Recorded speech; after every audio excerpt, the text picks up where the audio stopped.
Good morning. Will the Standing Committee on Crown Corporations please come to order? Before the committee can proceed with the business before it, it must elect a chairperson. Are there any nominations? Honourable Minister? Nominate Tyler Blaschko as the chair. Mr. Blaschko has been nominated. Are there any other nominations? Hearing no other nominations, Mr. Blaschko, will you please take the chair?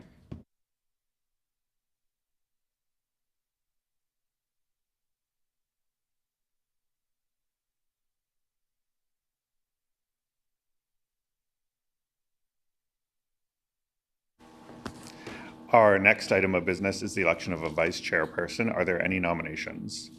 MLA Loisel. I'd like to nominate MLA Corbett. MLA Corbett has been nominated. Are there any other nominations? Hearing no other nominations, MLA Corbett is elected vice chairperson. This meeting has been called to consider the annual report of the Manitoba Liquor and Lotteries Corporation for the fiscal year ending March 31st, 2025. Before we begin, I would like to remind everyone that questions and comments must be put through the chair using third person as opposed to directly to members and representatives. Are there any suggestions from the committee as to how long we should sit this morning? MLA Loisel? I'd like to propose an hour and a half. An hour and a half has been proposed.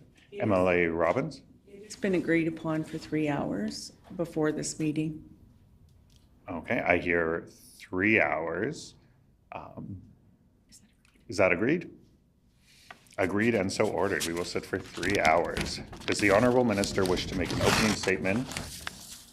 And would they please introduce the officials in attendance? Yes. Minister Simard. Good morning. Thank you for having me here today. Pleased to be here for the Standing Committee on the Manitoba Liquor and Lotteries Corporation. I'd like to welcome the following officials to the Corporation Board and Executive. Jeff Traeger, the Chair of the MBL Board of Directors, and Jerry Sewell, President and CEO of Manitoba Liquor and Lotteries, and my Deputy Minister, Maurice Bouvier, as well as other MBLL staff and MNR staff in attendance. As Minister responsible for liquor and lotteries, I'm here this morning, along with senior officials from Liquor and Lotteries to give a presentation on the results of the 24-25 fiscal year and to field questions from the members. I want to start off by saying, on behalf of our Manitoba government, we would like to honor the sacredness and importance of the ancestral lands of Indigenous peoples, including the Anishinaabe, Anishinaabe, Dokoyorate, Denisulane, Nehotnek, Inuit, and the Red River Métis. The reason we share this information with you is that it's a reminder of our treaty histories and the original homeland of all those nations which have become home to all of us here today. I want to begin by recognizing the nearly 3,000 employees of Manitoba Liquor and Lotteries. It's their professionalism and dedication that drive the corporation's success. The successes of MBLL are the successes of Manitobans. Every achievement of this Crown Corporation directly contributes to the well-being of our communities. MBLL remains one of the province's most important and dependable contributors to public revenues, strengthening the services Manitobans rely on every day. Je suis tellement fier d'être le ministre responsable pour l'MBLL. C'est une de nos précieuses coopérations pour notre province. All profits stay right here in Manitoba, supporting programs, community initiatives, and investments that improve quality of life across the province. MBLL's commitment to social responsibility and community support continues to grow, reaching organizations, festivals, local initiatives in every region of Manitoba. We have put our mark on this province and we continue to contribute. MBLL is a modern, versatile Crown Corporation. They continue to adapt to changing consumer behavior and evolving market conditions. They do this while keeping Manitobans at the center of decision-making, focusing on responsible operations, safe experiences, and the long-term sustainability of its business lines. MBLL's progress reflects a responsible and evolving Crown Corporation, staying aligned with public expectations and ensuring its benefits remain here at home. Almost a year ago, MBLL removed U.S. liquor products from Liquor Mart shelves. They did so efficiently and diligently, and once again, I thank them. On top of this, Manitobans embraced Canadian alternatives, demonstrating community support and unity during a critical moment in Canada-US relations. À vous, les employés des sociétés des loteries et alcool, je vous remercie pour votre travail dédié, de votre passion pour service, pour mettre le Canada sur la plus grande importance dans vos pensées, et surtout le Manitoba. This decision rallied Manitobans behind a shared cause, supporting Canadian and local producers while reinforcing Manitoba's commitment to standing up for national interests. MBLL leaned into this moment by highlighting local and Canadian-made products on their shelves.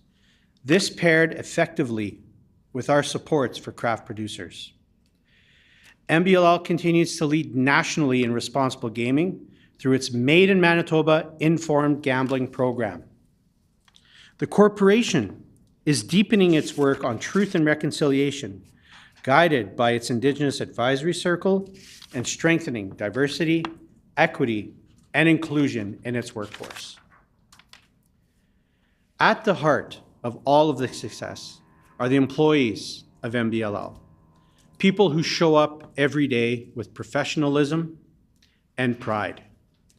MBLL is focused on operating responsibly, supporting communities, and ensuring the economic benefits of operations stay in Manitoba. I conclude with this. MBLL's success is Manitoba's success, and together we're building a stronger province for everyone. Thank you, Chair. We thank the Honourable Minister. Does the critic for the official opposition have an opening statement? Yes. Mrs. Robbins. Okay, sorry. Short and sweet. I welcome everyone here today, and we have several questions, and I'm going to be sharing some of my questions with my colleague. Will be asking some also. It is my first standing committee, so bear with me. But welcome everyone, and I look forward to getting right to the questions. We thank the member. Does the representative from the Manitoba Liquor and Lotteries Corporation wish to make an opening statement? Mr. Jerry Sewell. Thank you. And good morning, everybody, and thanks for the opportunity to be here today with you. So on behalf of our nearly 3,000 employees, we're pleased to provide today a review of Manitoba Liquor and Lotteries 24-25 annual report, and obviously entertaining your questions that you might have today. So over the past year, MBLL, has continued to deliver strong results while navigating through a year with some unexpected challenges this year as it relates to, as mentioned by the Minister, the U.S. liquor, removal, as well as, we're seeing significant declines in beverage alcohol consumption across Canada. So guided by the leadership of our Board of Directors, Manitoba Liquor and Lotteries continues to focus on being a reliable delivery of products and services to Manitobans in a socially responsible and environmentally friendly way. In fiscal year 2024-25, with the exception for our lottery line of business, revenues grew across all lines of business. We generated $1.74 billion in revenue and delivered $730.1 million back to the province on a $750 million budget. This is consistent with our vision statement, and that is to be consistently one of the leading and largest contributors to the province of Manitoba. It's important to acknowledge and applaud our 3,000 employees, but also our 3,000 private channel partners that we work collectively with across the province to deliver these revenues back to the province of Manitoba. And that would include liquor vendors, the restaurateurs, the hotel beer vendors, BLT site holders, our private cannabis retail channel, the 8 specialty wine stores in Manitoba, more than 1,000 licensees, and more than 950 lottery retailers across the province of Manitoba. So together with them, our contributions directly support the core programs and services that Manitobans rely on. We are proud that every dollar of profit that is generated by our organization goes back and stays in Manitoba. It's a great responsibility, but we take great pride in giving back to the people of Manitoba. Our giving goes much farther beyond the $730.1 million. We contributed last year $14.3 million back to social responsibility programs. We contributed $3.6 million to community support, reaching across all of the geographies of Manitoba. And again, we continue to focus or to sharpen our focus on environmental stewardship. And so using a baseline of 2017, we are on track to exceed 43% reduction in GHG, or greenhouse gas emissions, and this will be completed by 2032. And we are on track to be net zero by 2050. So looking at our three lines of business, gaming continues to be a significant contributor, contributing over 50% of our overall net income back to the province. And this is largely driven by the performance of our casinos. Revenues from our casinos grew to record levels in 2024 and 25, driven primarily by increased visitation and a lot of the good promotions that we do in the casino, and continue to see that year-over-year strong demand, very consistent with what we're seeing across all the other Canadian provinces as well.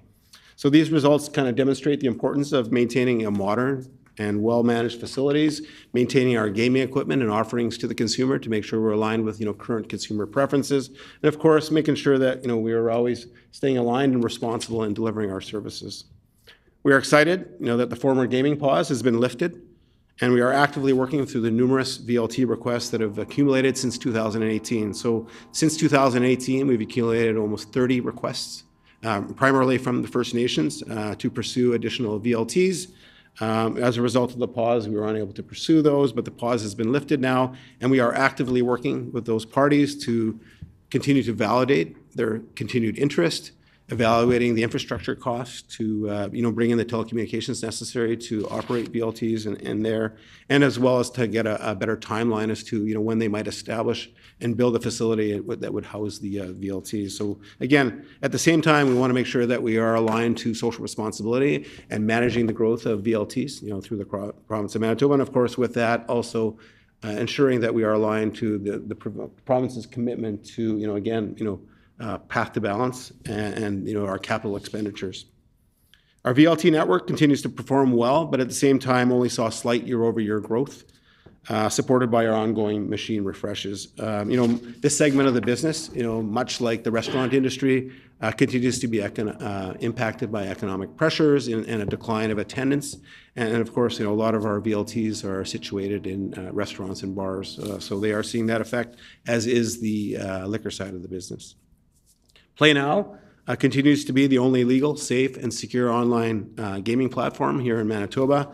And in 2024-25, we realized a 1.5% year-over-year revenue increase. At the same time, this was offset, you'll see in the annual report, by some increased platform cost for our host, which is British Columbia Lotteries Corporation. These incremental expenses contribute to the ongoing development and making sure that we have a competitive product to deliver to Manitobans and to compete with the illegal market that continues to be a pressure out there. In response to illegal gaming operators, Manitoba Liquor and Lotteries is a member of the Canadian Lotteries Coalition who is actively working with the other jurisdictions across Canada to combat the illegal gaming that's happening, and ensuring that revenues stay in our respective provinces along the way, as well as continuing to ensure that consumers are protected from the risks associated with illegal gaming operators. So we are now actively leveraging the recent Bodog injunction ruling that we had in Manitoba to shut down Bodog from operating in the province of Manitoba.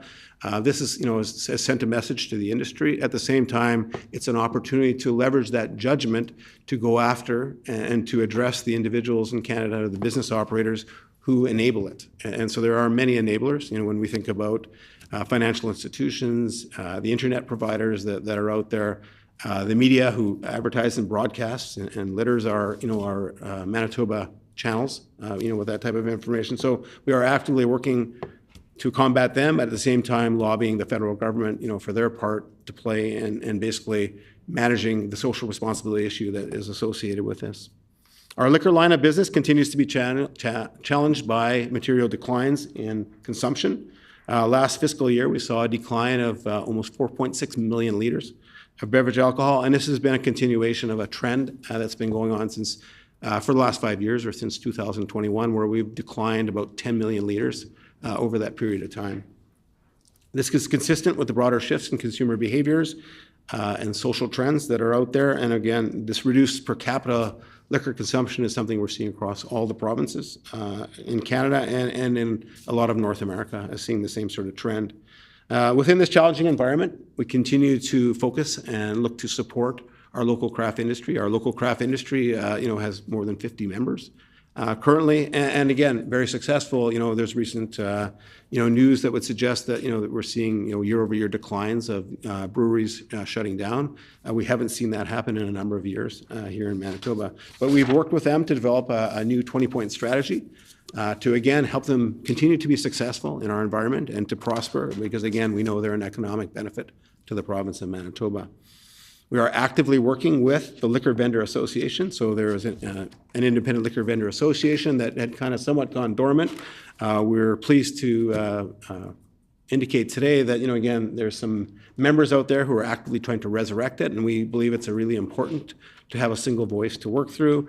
And at the same time, we're seeing the same thing happen with the Manitoba Brewers Association. So for a number of years, they've been looking to stand up a Brewers Association to be a voice, for the local craft manufacturers here in Manitoba, and we are actively and supportive of them doing so. So during the past year, in alignment with the provincial direction, we removed our U.S. liquor products from the Liquor Mart shelves, and we discontinued the replenishment in our warehouses or our inventory. Manitobans have embraced the alternative products here in Canada. It was a great opportunity for us to lean into and support Manitoba and Canadian-made products, and we did so in our Liquor Mart locations, as well as kind of looking at how we adjusted our selection with the removal of U.S. products.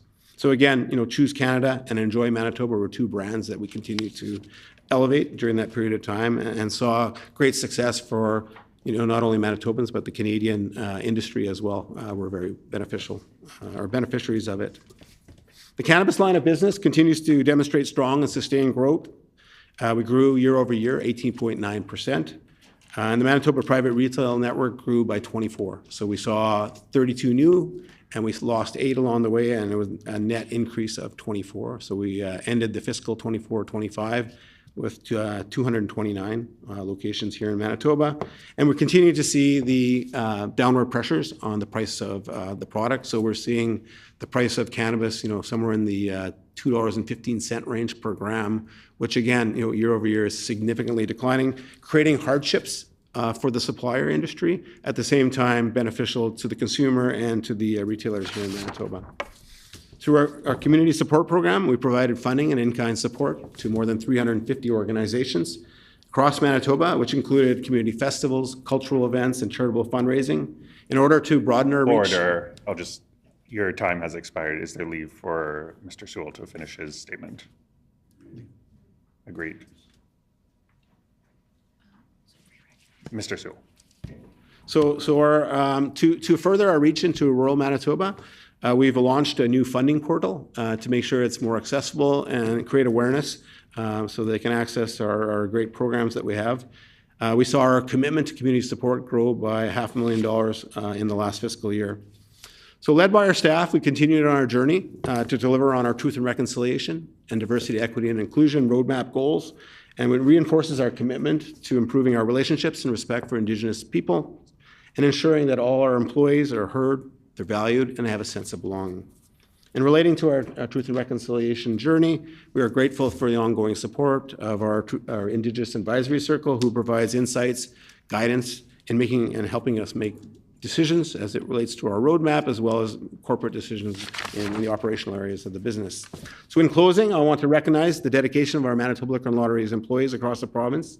Their professionalism and a commitment are essential to our success, and we value that what we return to Manitobans each year. So I, like our staff, are proud and honored to serve Manitobans. Manitoba Liquor and Lotteries remains focused on operating responsibly, supporting communities, ensuring that the economic benefits of liquor, gaming, and cannabis continues to stay in the province of Manitoba. Thank you. Thank you for that statement. The floor is now open for questions. Mrs. Robbins? Okay, the 2024-25 annual report shows MBLL revenues increased by 2.6%, yet net income declined by $2.4 million. What specific cost pressures prevented revenue growth from translating into higher net returns? Mr. Sewell? So a number of factors would contribute to that. Obviously, increased cost of goods, and we're seeing an increase in cost of services. That would increase some of our operating expenses. We have a need to increase and modernize our technology presence to maintain our ability to support, not only the current needs of the business, but also the future needs of the business. So we've seen increased spending on the technology side, as well as significant capital investment, that would result in depreciation costs increase. So in particular, we continue to try to make headway in the obsolescence deficit that we were in with our VLTs. So at one point in time, 95% of the VLTs in the province of Manitoba were obsolete. And so we are aggressively trying to remedy that, because I think we have to recognize that not only is it net income to the province, this is an important revenue stream for the various site holders across Manitoba, whether it's commercial, First Nations, or the veterans out there who rely on this income stream. So almost $118 million from VLTs is returned back to the site holders. So again, it's not only about us, it's about supporting our important business partners in the private channels here in Manitoba. So those would be the major contributors to that, as well as the GW increases where we settled all the collective agreements with all the remaining unions. Mrs. Robbins? Operating expenses increased by 9.3%, more than 3 times the rate of revenue growth. Does management view this as a temporary spike or a structural cost issue? Mr. Sewell? Thank you. I guess, from a technology perspective, again, for, many years, our capital expenditures were limited. And so we are playing catch up as it relates to making sure that, again, our technology is maintained.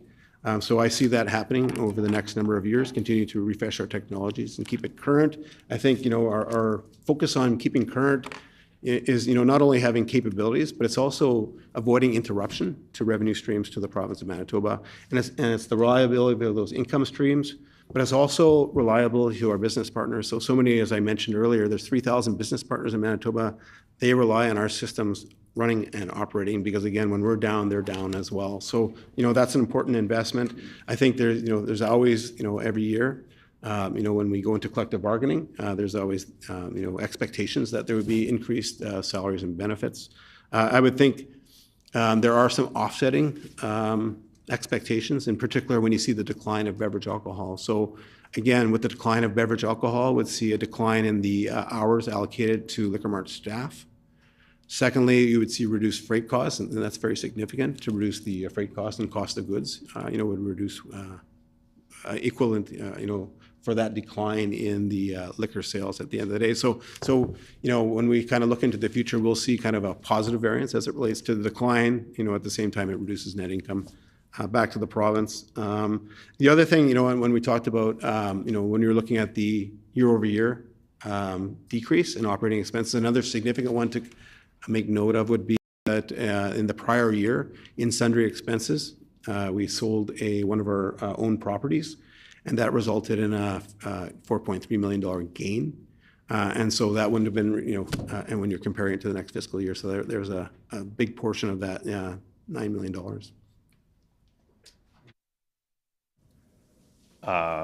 Honorable Mr. Simard?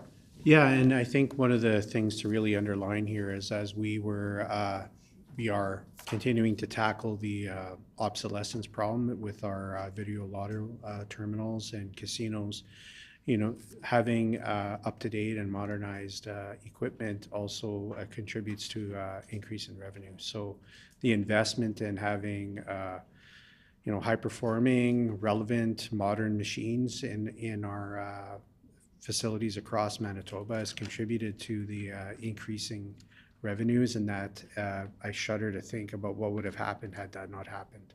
So as we work towards reducing that, almost 100% obsolescence of equipment in the liquor and lottery system, I think it's maybe to underscore the importance of those investments. Mrs. Robbins.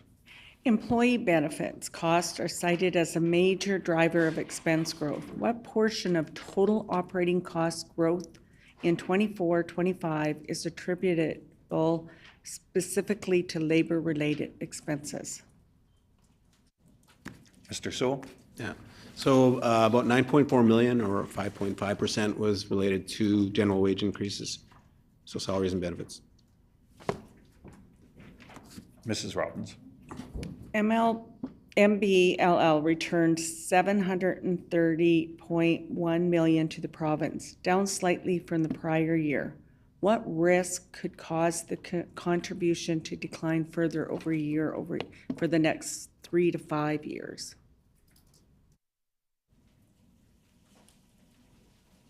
Mr. Sewell.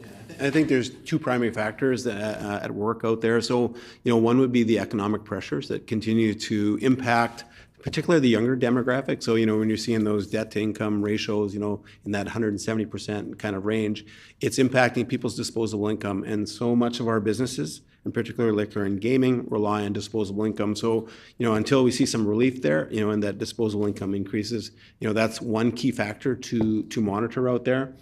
And of course, the other one I alluded to prior is the decline in beverage alcohol consumption. So when you look at, the last 5 years, we've declined by, almost 10 to 11 million liters.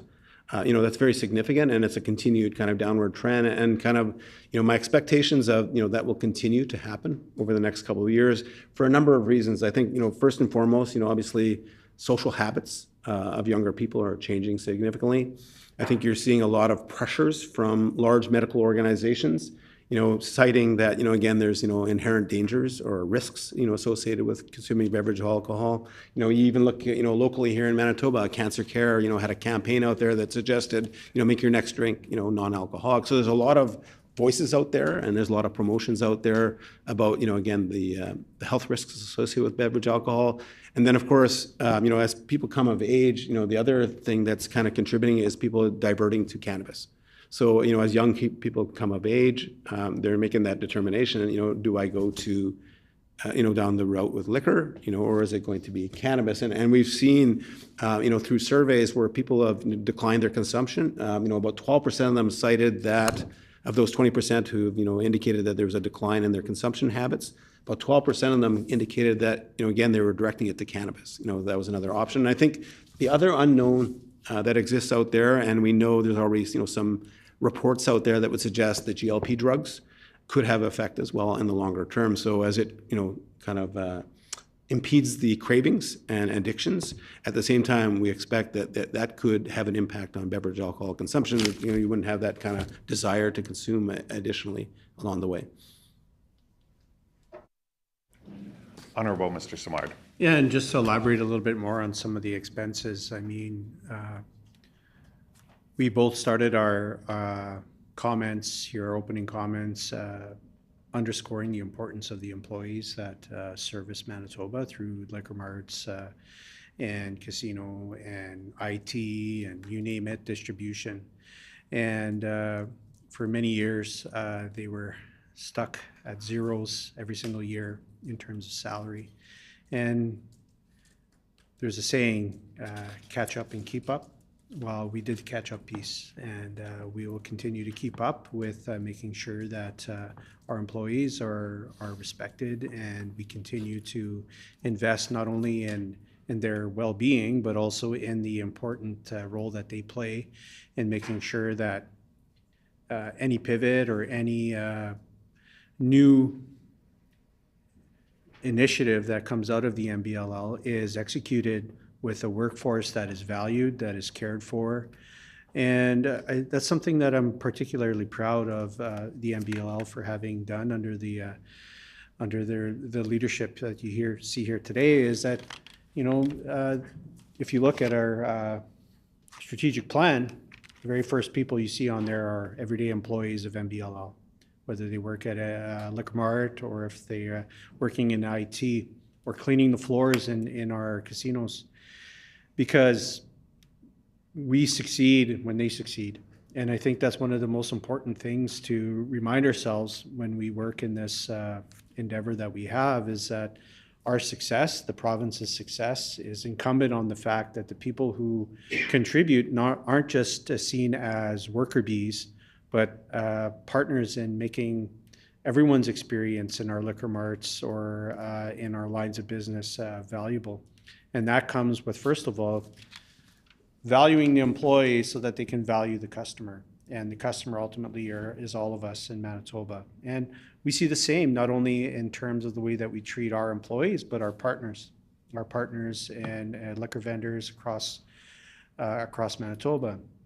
And when we continue to do that, we continue to make people a priority and put people first, then we become a we society, not a me society. And I think that's a really important thing to underscore. Mr. Narth?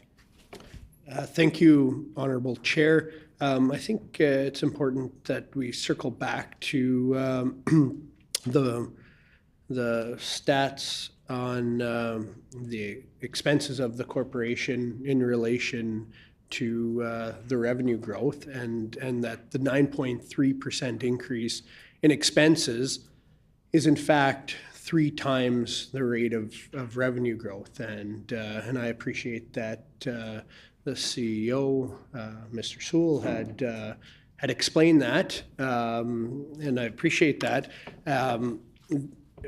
The CEO had mentioned that 5.5% of that 9.3 was related to labor cost increase. Then in the response from the minister, we had heard the value on catching up and also keeping up.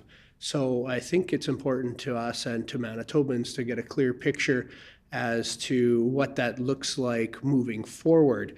Is the 5.5% increase, and I'd like to also dive down into what makes up the remaining portion of that increase, since it's substantially stronger than the revenue growth of the Crown Corporation. But is that 5.5% increase in labor costs something that Manitobans are to expect year after year, or has this been based on recent labor negotiations? Honorable Mr. Smart? Yeah, we'll put people first. I think that when we look at this report from 24-25, you can see that is an important distinction that we would like to underscore. I mean, as a teacher, and when you teach, and you have to have the right tools for the job.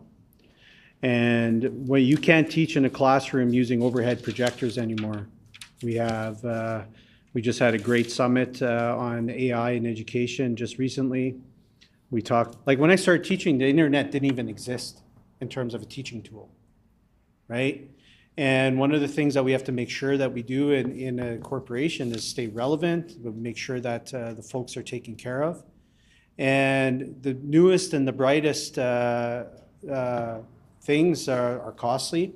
And we are obviously very responsible with the public purse, that we make sure that we continue to not only increase revenues to the province, but also invest in the asset that we have. You know, agricultural producers, we've got ag days going on in Brandon right now, and the Keystone Center, the floor there is just packed with the newest and best technology that you can have. And some of those investments in terms of developing that technology, you know, there's upfront costs. There's also the ability, like, you know, companies got to make their way out to Brandon and, you know, show their wares.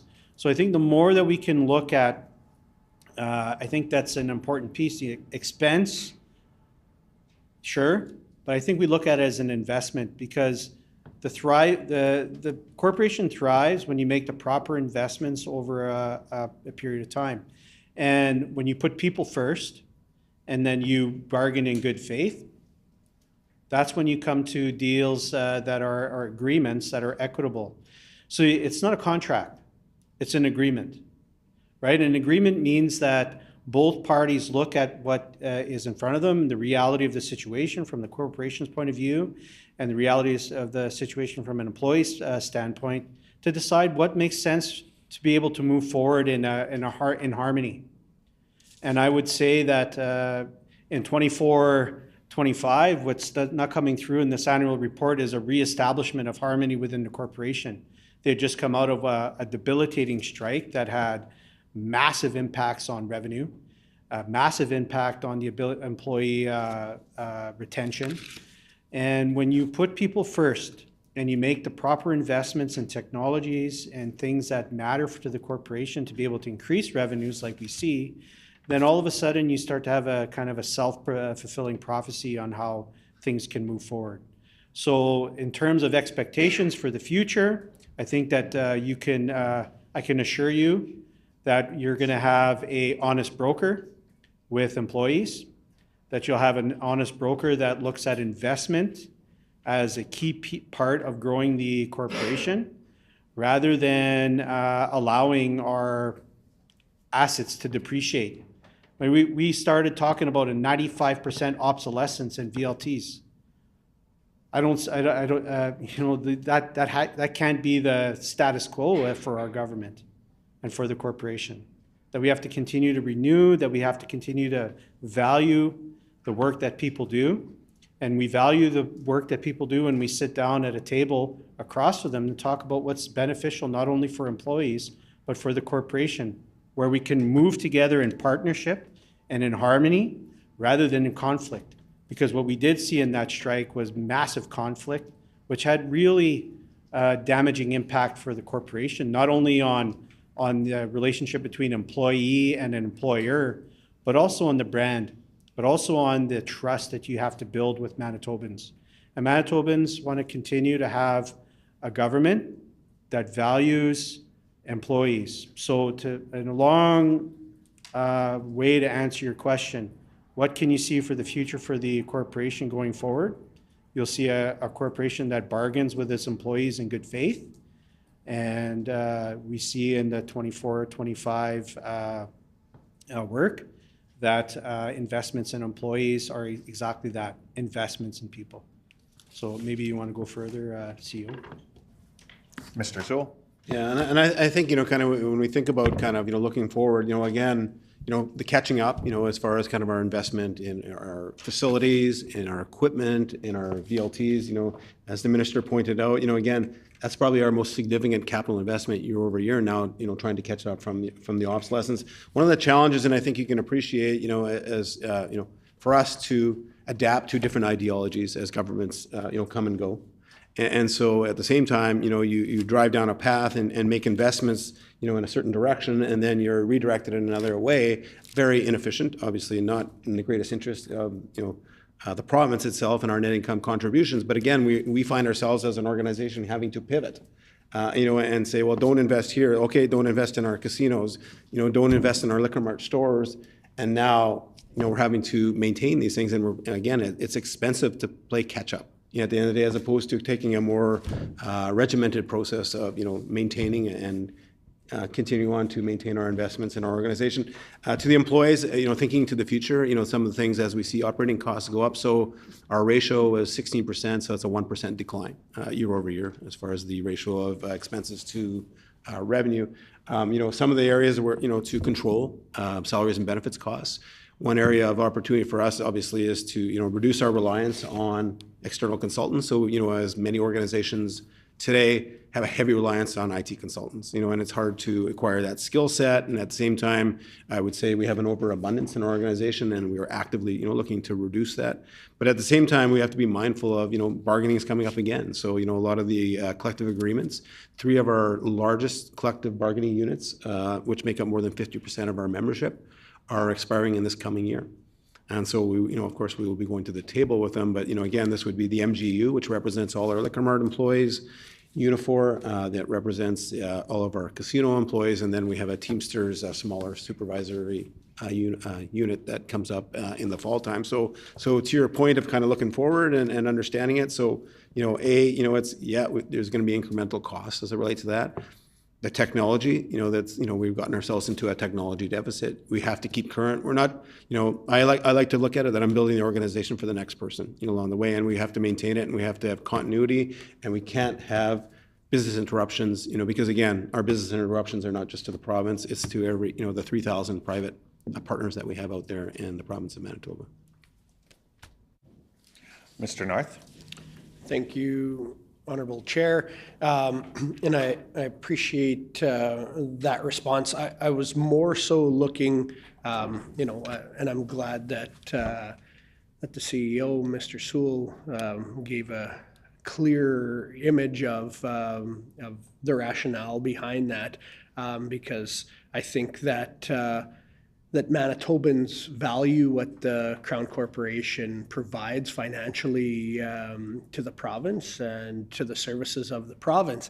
And when we look at increased expenses at a rate 3 times what the revenue growth has been, and then when we hear a report from the corporation saying that there are societal trends that play a part in that less people are consuming alcohol, that we're seeing less disposable income, allowing people to gamble, and like I say, just societal pressure towards not engaging in those types of behaviors, and not necessarily is that a bad thing, but at the end of the day, this is a corporation that has been very significantly strong in contributing to the financial position of the province, and it's been relied upon by governments in the past.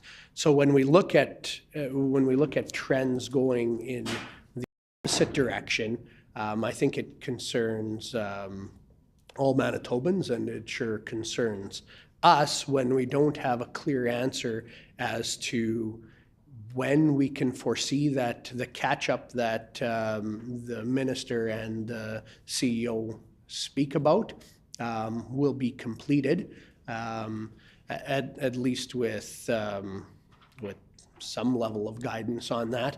And then when the minister speaks about employees being a valuable partner and not just in his words, the worker bees, and that that partnership will grow and translate into continual growth in expenditure for the corporation, when we also see less deliveries, less sales, is that a sustainable model? And I guess that's my question: is the current model, is it sustainable for the corporation?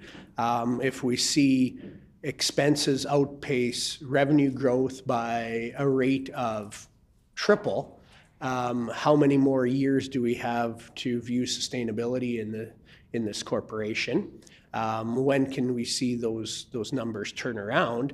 And if we take an ideological approach to growing the expenditures of employees, or as the minister refers to them as partners, I don't think that leaves any reassurance for the average taxpayer in this province when we see a significant portion, nearly half of liquor sales being provided by private vendors throughout our province.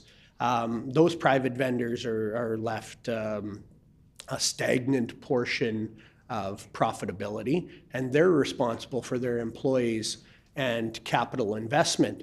So I'd like to hear from either the minister or CEO, and I do realize that the CEO probably does have a closer hand to the pulse of the corporation, so may be able to answer that. Is that when can we see a shift in this trend? And is it reasonable to say that if we're going to be providing less service in casinos and gambling establishments, less sale of liquor? Are we going to continue to see higher expense in staffing? And I want to flesh that out, but also in a follow-up question, just so that you're prepared, I'd really like to get more of a clear picture as to what the remaining roughly 4% of increase in expenditures that aren't made up by the 5.5 labor expense increase, and how long do we foresee before we can see some consistency in that growth? Yeah. Honorable Mr. Simard. Yeah, I think that's an interesting line of questioning where we don't see investments in people as something to see as a drag on the corporation, rather increasing the reputation and ability to be able to deliver on some of the big things that Manitobas are looking for. You're only as good as the people that you employ. You're only as good as the people that you work with. And we have realities in the MBLL that we look at in terms of those things that you were referencing about whether the sustainability of the corporation is paramount in terms of its strategic plan and its way forward. And as you see, and last year in the 24-25 annual report, is that the MBLL continues to deliver for Manitobans. And it's for Manitobans, by Manitobans, I would suggest is probably a good term here. And that if you continue to treat people with respect, if you continue to involve people in making sure that the corporation thrives, something to be proud of. Like, I'm proud of the MBLL. I'm proud of the work that the people in our liquor marts do, of our community support teams, of the MBLL Good Together, which is this massive investment in recreation across this province. And it's something that when you stand in front of a crowd, or you talk to the folks who work in our distribution centers, or you go from any one of our 60-plus liquor marts across Manitoba, that you can look at as a source of pride. That you can look at and say, you know what, we treat these people with the respect that they deserve.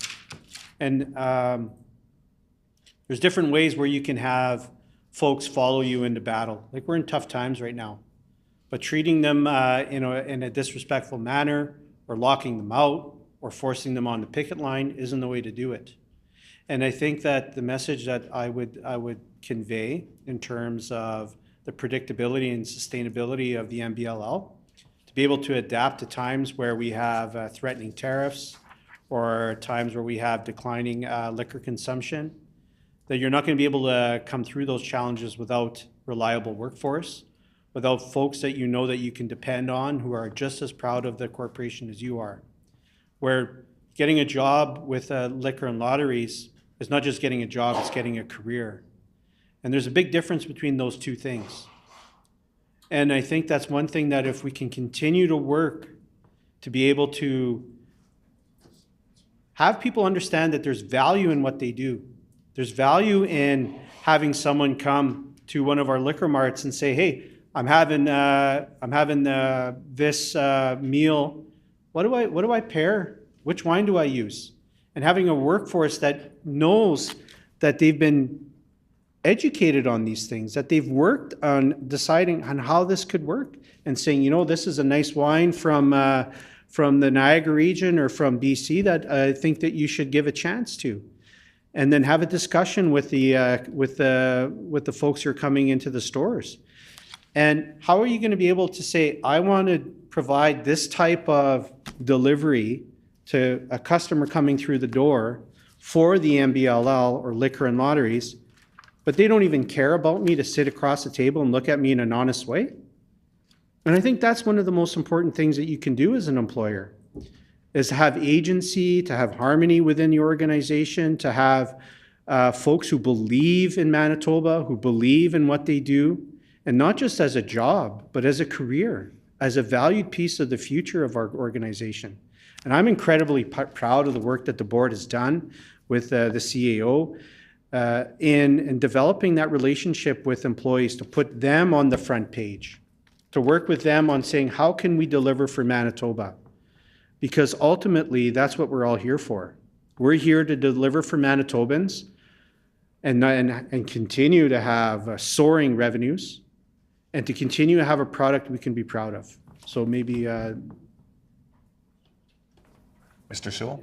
So I totally agree. Obviously, as we watch trends in the industries, of course, it behooves us to ensure that, we are adapting and to be most efficient, and managing obviously our expenses, as well as managing, making sure we're maintaining a certain level of net income to revenue kind of ratio. To answer maybe further to your questions, you're looking for more kind of details of, cost. So when I break down some of those other increases in expenses, as I mentioned earlier, we are looking to expand our reach into rural Manitoba. So again, we feel, again, we need to be in all areas of the province. So again, as we indicated, we added a new portal. We've expanded our community support by $500,000 year over year. So, again, we continue to find ways to help build community across Manitoba and help in meaningful ways. We've added a small capital program, again, to support small initiatives in small rural areas of Manitoba. So that's been very effective in helping out, in addition to the monies that we bring back to the province.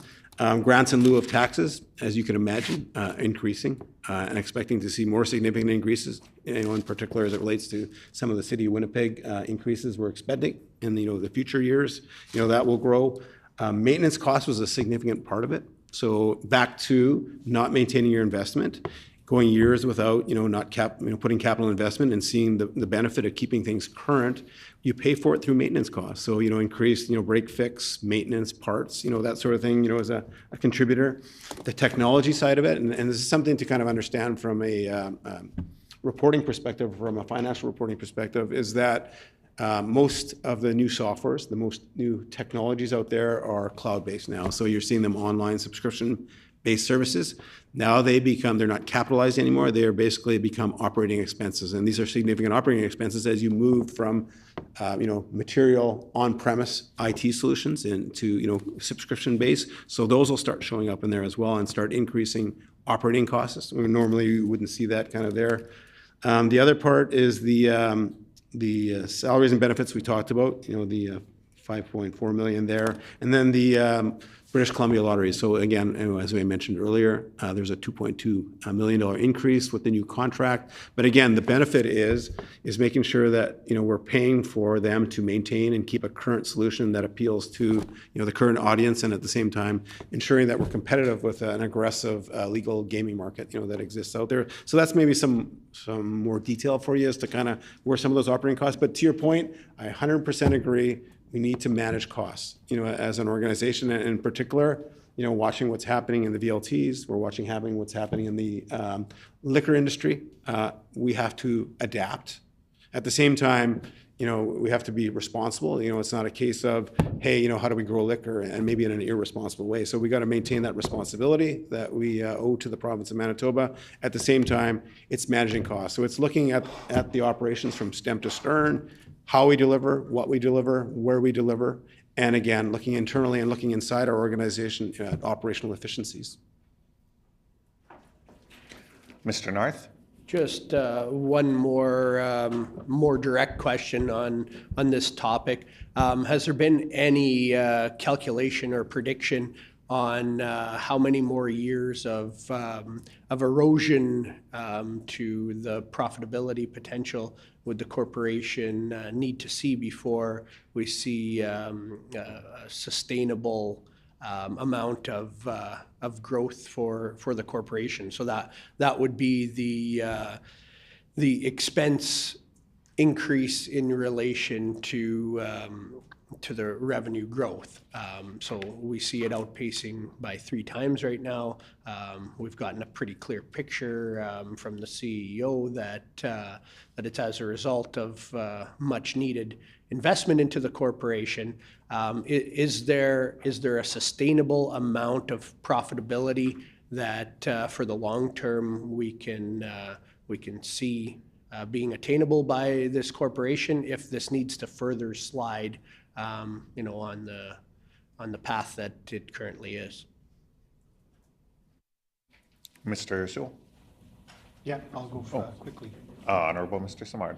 Yeah, and I'll allow CEO to be very detailed in his response to you, but I would just point to maybe the obsolescence of those machines, right? And if we had a corporation that for, a period of time in the recent past that, the equipment on the floor was allowed to become, and I'm talking about across Manitoba, not just in one location, only 5% of the equipment was up to date. Obviously, we had a lot of work to do. So and I guess I would say that the road to stability and profitability started the moment we took office, where we tried to reverse that trend. So I shudder to think of if we would have continued down that path, where we'd be. Mr. Sewell. Yeah, no, and to add to that, I would suggest that, again, it was probably for an extended period of more than 7 years where, our capital investment was limited. And again, so we built up, a lot of debt in the organization. So as we kind of look forward, we got to get ourselves out of debt, and we got to make sure from a business continuity perspective, that our systems, and equipment and facilities are, back into a stable environment that, avoids us, having business interruptions along the way. But again, we're catching up for probably more than 7 years of lack of investment. So, again, when I look at revenue trends, I think, we're mindful and respectful that liquor and VLTs, again, will continue to be fairly flat or decline into the out years. At the same time, we have to lean into, what's doing good for us right now. And of course, cannabis, our casinos, and of course, online gaming are some great opportunities. So when you look at online gaming, when you look at the opportunity, about half of the monies, generated through wagers are going outside of the province of Manitoba. So, somewhere in the neighborhood of $40 million is going offshore.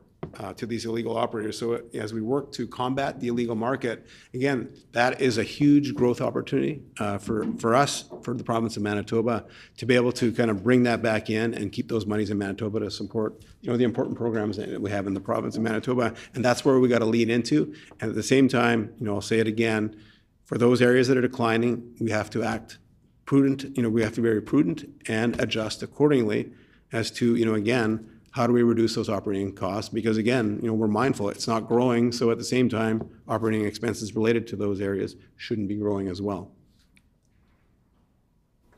Mrs. Robbins.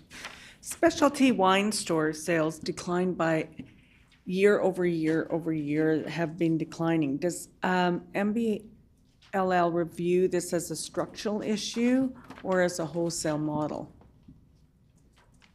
Mr. Sewell. I'd say this is a reflection of the declining trends, and in particular in the wine category. So if you look at wine over the last 5 years, it's declined by, in volume, 19%.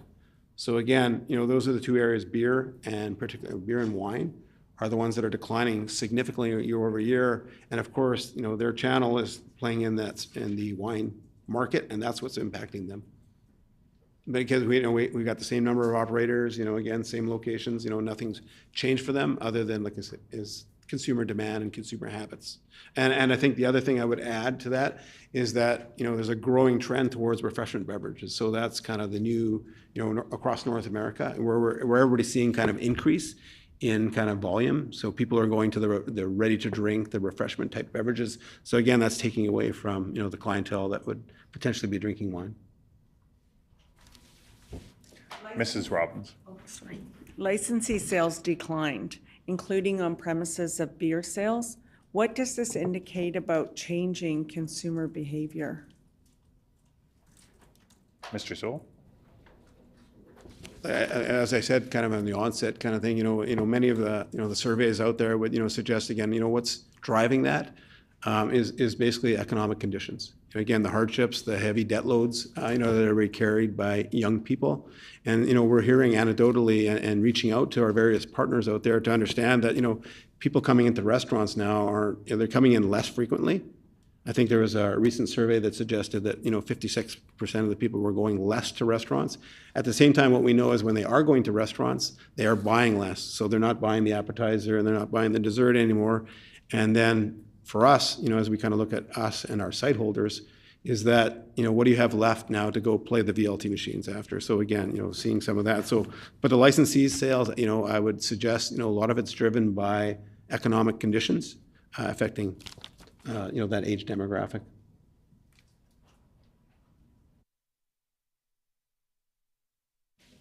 Mrs. Robbins? How many individual U.S. origin liquor SKUs were removed from Manitoba Liquor Lotteries shelves as part of the government-directed response to the U.S. tariffs? Honorable Mr. Simard? Yeah, obviously it was a very interesting time when we were under threat and still are from U.S. Tariffs. I think it was a very strong response that had an immediate impact on our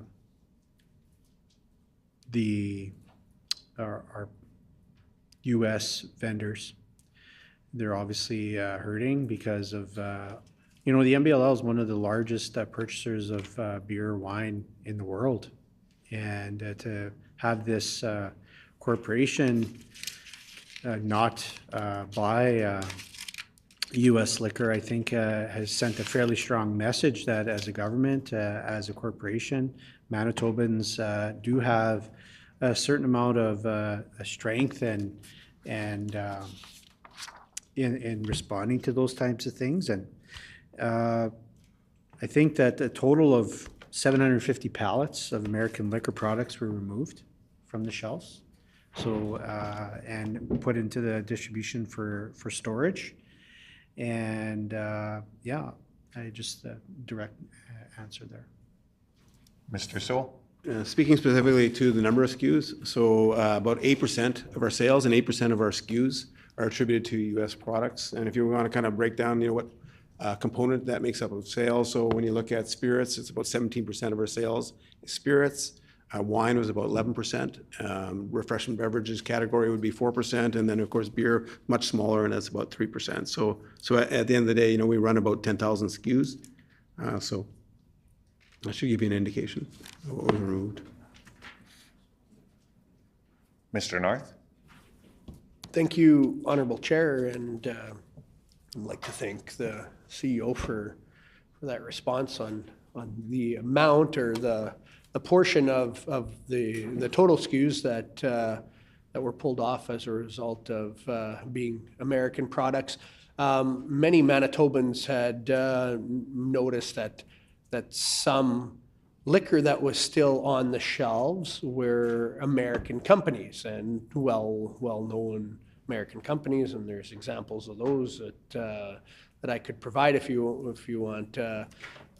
Specific examples, but I'm sure Mr. Sewell knows what I'm talking about. Those companies that everyone identifies as Chicago brewers, and we're still seeing them on the shelves in Manitoba liquor stores. So would the CEO be able to provide some clarification as to what the determinant was for what was considered an American product and a non-American product, since some of those products that remained through the entire time were well-known American companies?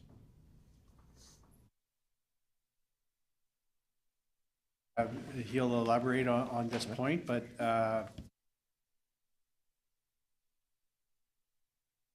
and I think that was a very... Sorry, Minister, my mic wasn't on when I recognized you, so sorry. Honorable Mr. Smart. Yeah, brewed in Canada, right? And maybe CEO can continue on that. Mr. Sewell. Thanks. So when the directive was established, obviously we went through a significant exercise to kind of determine what constituted an American product. If it was manufactured in Mexico and then bottled in the U.S., would that be considered something that we'd remove from the shelf? So we went through an exercise, but what it comes down to is where was it brewed or distilled or manufactured. And if that was in the USA, then those would constitute the products that we would remove. Initially, we removed from the U.S. territories as well. So Puerto Rico and St. Croix, would be other locations where we would remove originally. But again, sometimes it'd be the odd product, and a lot of consumers were confused because you could see that different formats were manufactured in different places. So you could have a Smirnoff size format, manufactured in the U.S. and some manufactured, in Canada. So, that was also creating confusion as to, what's American or what's not. But, over a short period of time, we were able to remedy that and get some clarity as to, what constituted a U.S. product or not. Honorable Mr. Simard. And maybe just to add, one of the benefits here is that we have bottlers and distillers moving their productivity or the production to Canada because of the steps that we've taken, and very proud of that as well. Mr. Narth. Thank you, Honorable Chair, and thank you for explaining that and making it clear to Manitobans that may not have been clear when the original messaging had come out. Since then, we've seen that there had been American liquor that had been pulled off the shelves and been sitting in warehousing. And just before Christmas, there was a commitment by the government and the Crown Corporation to sell off some of that liquor since it was just sitting there, and that it would be a charitable cause by the government. Would we be able to find out how much exactly has been given? There's still American liquor that's on store shelves across our province. Is that money still flowing to food banks and charitable causes? And how much liquor still remains in warehouses today, American liquor? And if we need a follow up on that, because there's three parts to that: is that how much was given? We realize why it was being done. It's sold off. We have it in the warehouses anyway, so may as well not throw it in the garbage. But we also see that it's still on the shelf, so that's the second part. Where is that money going, and how much is still available to be sold off? Honorable Mr. Simard. Yeah, we can get into the details of that with the CEO, but I would say that publicly, and it's been released that $2.6 million has been already earmarked to charity. As you know, a lot of vendors, because we value our partnership with them, we're the first to be able to purchase these items in advance. Manitobans are very charitable folks. I know I was following what was happening with the sale of the U.S. products, and commonly heard, if it wasn't going to charity, I wouldn't be here today. And so I do think that has an important piece here. And just really happy with the fact that our MBLL staff was able to respond to pulling those items off of the shelves, that we have a distribution network that could facilitate that, expertly. And then conversely, when this decision was made to support Manitobans at Christmas time who are in need of assistance, these charities, and being inspired by Manitobans. This is a Manitoba story where they looked at what was happening in other provinces and provided inspiration to be able to say, hey, Manitoba, we should be able to step up and do this too. Extremely proud of the corporation employees who were able to, and our partners across Manitoba, and to be able to make these orders seamlessly, have the deliveries made in a timely way, to have a competent rollout where everything could be expected to happen so quickly.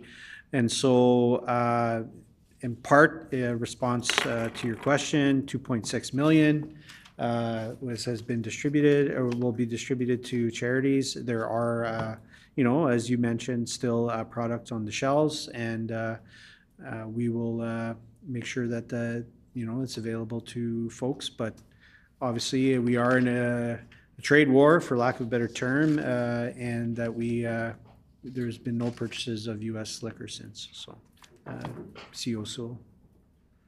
Mr. Sewell. Thank you. So let's get into more specifics to your question. Again, so sold, so far, so we sold 6.9 million through till December 31st, which equates to about 3.2 million at cost in the warehouse. So, we are sitting right now with about 61% of U.S. inventory remaining in the warehouse. So again, it'll take some time to, get through that. So we're grateful, that we've been allowed to continue to sell it through again, so that we can kind of avoid spoilage, and that this product going to waste along the way. So at the end of the day, to date, and I'm kind of going ahead of myself here, but at the same time, again, we've only disposed of $140,000 product to date. During that period of time, I just did want to make a note that we were actively looking to sell it back to the suppliers. So we were reaching out to say, hey, do you want to take your inventory back and repurpose it into another marketplace? And we were very successful with our liquor operations team to sell back $1.1 million back to suppliers at cost.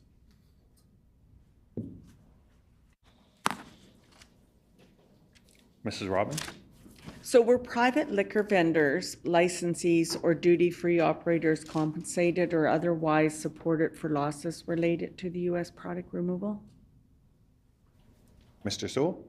None, other than, again, the product that they had already purchased, and so there was cash outlay on their part. They were allowed to sell the product through. So they also were given the opportunity to return the product in the beginning as well. So, again, to mitigate the risk or, to their organizations or to those liquor vendors out there. So we did honor that, for them to return their product if they so choose, but many elected to continue to try and sell it through, thinking it would be kind of in high demand. Mrs. Robbins. So as March 31st, 25, is any U.S. liquor currently on order either directly or through distributors? Mr. Sewell. That was ceased last year or so when it was the declaration, that we'd be removing the product. At that point in time, we discontinued replenishment of our inventory in the warehouses. So there's no incremental inventory in the warehouses. Mrs. Robbins. Okay, so the inventory you have right now of the U.S. that's still out there, is that still going to charity? Before I recognize anyone, I'll just remind folks to direct comments through the chair. It's been very pleasant, but there's been a few slip-ups over the past half hour or so. Mr. Sewell? Yeah, so all the net income is remitted back to the province of Manitoba, so we have no part in deciding kind of the disposition or any contributions to charity. That would be a decision of the government.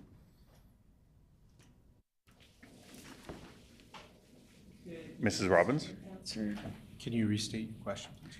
Okay, so any of the products that are remaining on the shelves right now that you're selling, is it still going to charity? Honorable Mr. Simard. All the profits from the sale of U.S. liquor will go to charity, yes. Mrs. Robbins. Has Liquor and Lotteries altered its procurement strategy or supplier to reduce future exposure to geopolitical or trade disruptions with anyone? Like, have we looked at more Canadian and replenishing it with products? Mr. Sewell. Yeah, thank you. So when you look, of course, we're hopeful, that people lean into and continue their demand for Canadian products and Manitoba products, of course. We've seen a significant uptake. People have found their way in the absence of U.S. liquor, to the great products we offer in our country. At the end of the day, hopefully, that kind of is a continuation of that. But at the same time, when you think about mitigating risks, the supply chain, again, we're constantly, looking at, in particular, having distribution through Canada. So we're always kind of looking at finding distributors in Canada to mitigate the risks and the duration of delivery as well, to have more consistent and reliable delivery time periods. So when you're shipping from, abroad, from like an Australia or South America, there's a lot of wiggle room there as to, how quickly something can be distributed, but we are leaning in more to use local distributors in Canada or across Canada to help kind of, develop predictability in the ordering process, and at the same time mitigating against the risks of disruptions. And so it could be like a strike in a port, in Europe. It could be a labor strike, in the U.S. somewhere that, again, that we're not impacted or we're insulated, from those disruptions to the business. So we are actively mitigating that risk, and we were doing that even before the U.S. Situation arose. Mrs. Robbins? So what criteria will the Manitoba Liquor and Lotteries use to determine if and when the U.S. liquor products will return to the shelves as purchasing, not just the stuff that's left, being the fact that some of our neighbors have already put U.S. liquor back on their shelves, and I know it's driving some customers over there to get that product from our own province. Honorable Mr. Simard?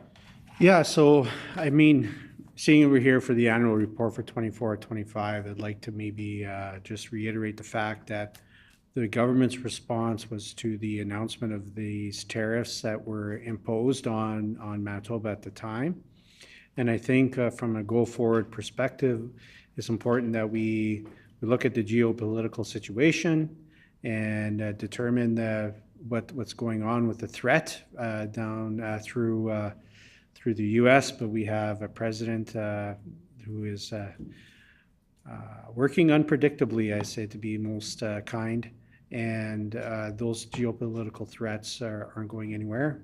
And in terms of the future, we've demonstrated in the past that we'll make decisions that protect the integrity of our province, and I won't comment on what happens next door as we go through last year's annual report. Mr. Sewell? And to add that, so we're keenly aware of, Alberta and Saskatchewan continue to replenish, their U.S. liquor inventory. We've heard anecdotally, that there are, consumers who will, go to Alberta or order from Alberta, product into the province of Manitoba. At the same time, we've done some surveys with some of our payment card providers, and we've seen no notable increase in the purchases of liquor outside the province with Manitobans. So there's nothing been notable to see, like, hey, we see, because they can track by category of purchase, and we haven't seen any notable increase. But we know that behavior happens, and that behavior persists or existed before. Honorable Mr. Simard? And just to reiterate the fact that I think this is an opportunity for Manitobans to continue to support local distillers like Patent 5 and brewers across Manitoba. We have a very robust and healthy relationship with craft producers, and this is an opportunity for Manitobans to choose Manitoba. Mrs. Robbins? Okay, were any purchase orders for U.S. liquor canceled as a result of the removal directive? Like, were there orders on that you canceled? Mr. Sewell? But at the time of it, so, and to be clear about, so when the first threat happened, because remember there was a little bit of a delay there, at that point in time, we stopped all purchase orders going out. So we actually got ahead of the game, and we anticipated, that eventually we'd be pulling the product off the shelf. So we actually stopped in advance of it. So it was almost, I believe, a month prior we stopped. And so anything pending, it basically was stopped in the system. Because again, a lot of the systems are based on, an auto replenishment type of algorithm. So, Mrs. Robbins? so did the liquor and lottery incur any cancellation penalties or restocking fees or damages from the U.S. supplies, like by stopping the orders? Mr. Sewell? None. There was no cost incurred. So it was just a matter of, shutting down the purchase order delivery. Mrs. Robbins? Did the liquor and lottery negotiation price concessions or credits or deferred deliveries from the U.S. suppliers as a part of this process? Like, did the liquor and lotteries negotiate price concessions? Mr. Sewell? No, there was none made. Mr. Narth? Thank you, Honorable Chair. As we're on this topic of U.S. product removal, has there been an exact calculation of the net financial impact of U.S. product removal on MBLL's net income for this year? Honorable Mr. Simard. Yeah, I think the important part here is that the consumer across Manitoba had looked to options that outside of the U.S. Liquor, and that I think it would be hard to quantify where discerning customers may have made a different choice had they done U.S. Liquor. I think that what we did see, I think with the last foray back onto the shelves, is that folks are willing to purchase U.S. liquor if it goes to a great cause. They're not really happy about the fact that or they were happy with the fact that we were able to make this pretty strong decision to not support American producers in response to the tariff threats. I think that in order to decide what that impact would be, I mean, if it's a increase, let's say, on Sleeman's bourbon, or not bourbon, I guess can't say, but Sleeman's whiskey has increased because people weren't able to choose their Kentucky bourbon. I think it would be a little bit interesting to be able to exercise, to be able to say where we actually lost a consumer. It's our feeling that the consumer continued to purchase the liquor, and they were, happy to make those purchases, knowing that the funds were going to, profits were going to charity. But maybe. Mr. Sewell. So back to the question. So again, it's very complicated in the fact that it's complicated by the fact we're seeing declining consumption, right? So there's another variable kind of in the equation. But, we've kind of roughly looked at, what previous year behavior was. And so for the non-U.S. products that people have migrated to, we've seen roughly like about a $36 million increase for non-U.S. So that would include Canadian. There's a penchant for, going to Irish whiskey. We saw a beneficiary being the Canadian VQA wines, as an alternative, to the U.S. wines that people preferred out there. So again, it's a very difficult calculation because you're making assumptions on that behavior would, be consistent year over year. But of course, we know there's the decline of liquor consumption along the way. So, that's a calculation we'll kind of have to play out, at the end of the fiscal to calculate that out. But this is what we're seeing year to date. Mr. North. Thank you, Honorable Chair. So then my question would be, is this going to be the direction moving forward? And the reason why that's, I think, a valid question is because we saw the tariff interruption on Canadian goods be very short-lived between Canada and the U.S. There's some exceptions that were outside of the CUSMA agreement, but there was only roughly 6 weeks that we saw an impact on goods outside or within the CUSMA agreement, which is the negotiated trade agreement with the U.S. While at the same time we saw nearly a year of significant tariff implications on Manitoba products, specifically canola from China, that had tremendous impact on the agriculture industry and a driving economic force in our province. The minister and his premier sat silent on expanding this action any further than U.S. products. So we didn't see any other products that saw tariff debate between our country and others. So is it something that was viewed as an effective approach to battling U.S. trade disputes? Because we saw we saw the U.S. Administration backpedal and respect the Kuzma agreement, which was our federal trade agreement. But yet we talk of still keeping U.S. Products off the shelf and not reordering. So the question would be two-part, and we can come back to it. Let's focus on the first. How long do we foresee that we lock U.S. Liquor products out of the market, since we're not doing it and we're respecting the Kuzma agreement federally in all other sectors that were negotiated through that trade agreement? And then the second part, if you'd want to throw it in there as well, is that has there been any discussion, and currently is there any discussion of using liquor as a trade deal pawn with other countries who have actually implemented tariffs that have negatively affected our Manitoba economy? Honorable Mr. Simard. Interesting question. I think I'll go back to when the decision was made to make this a very strong decision to pull U.S. liquor off the shelves and to not order. I think it had the desired effect to understand that we weren't playing games with Manitobans and Manitoba economy, that standing up to, irrational decisions by the U.S.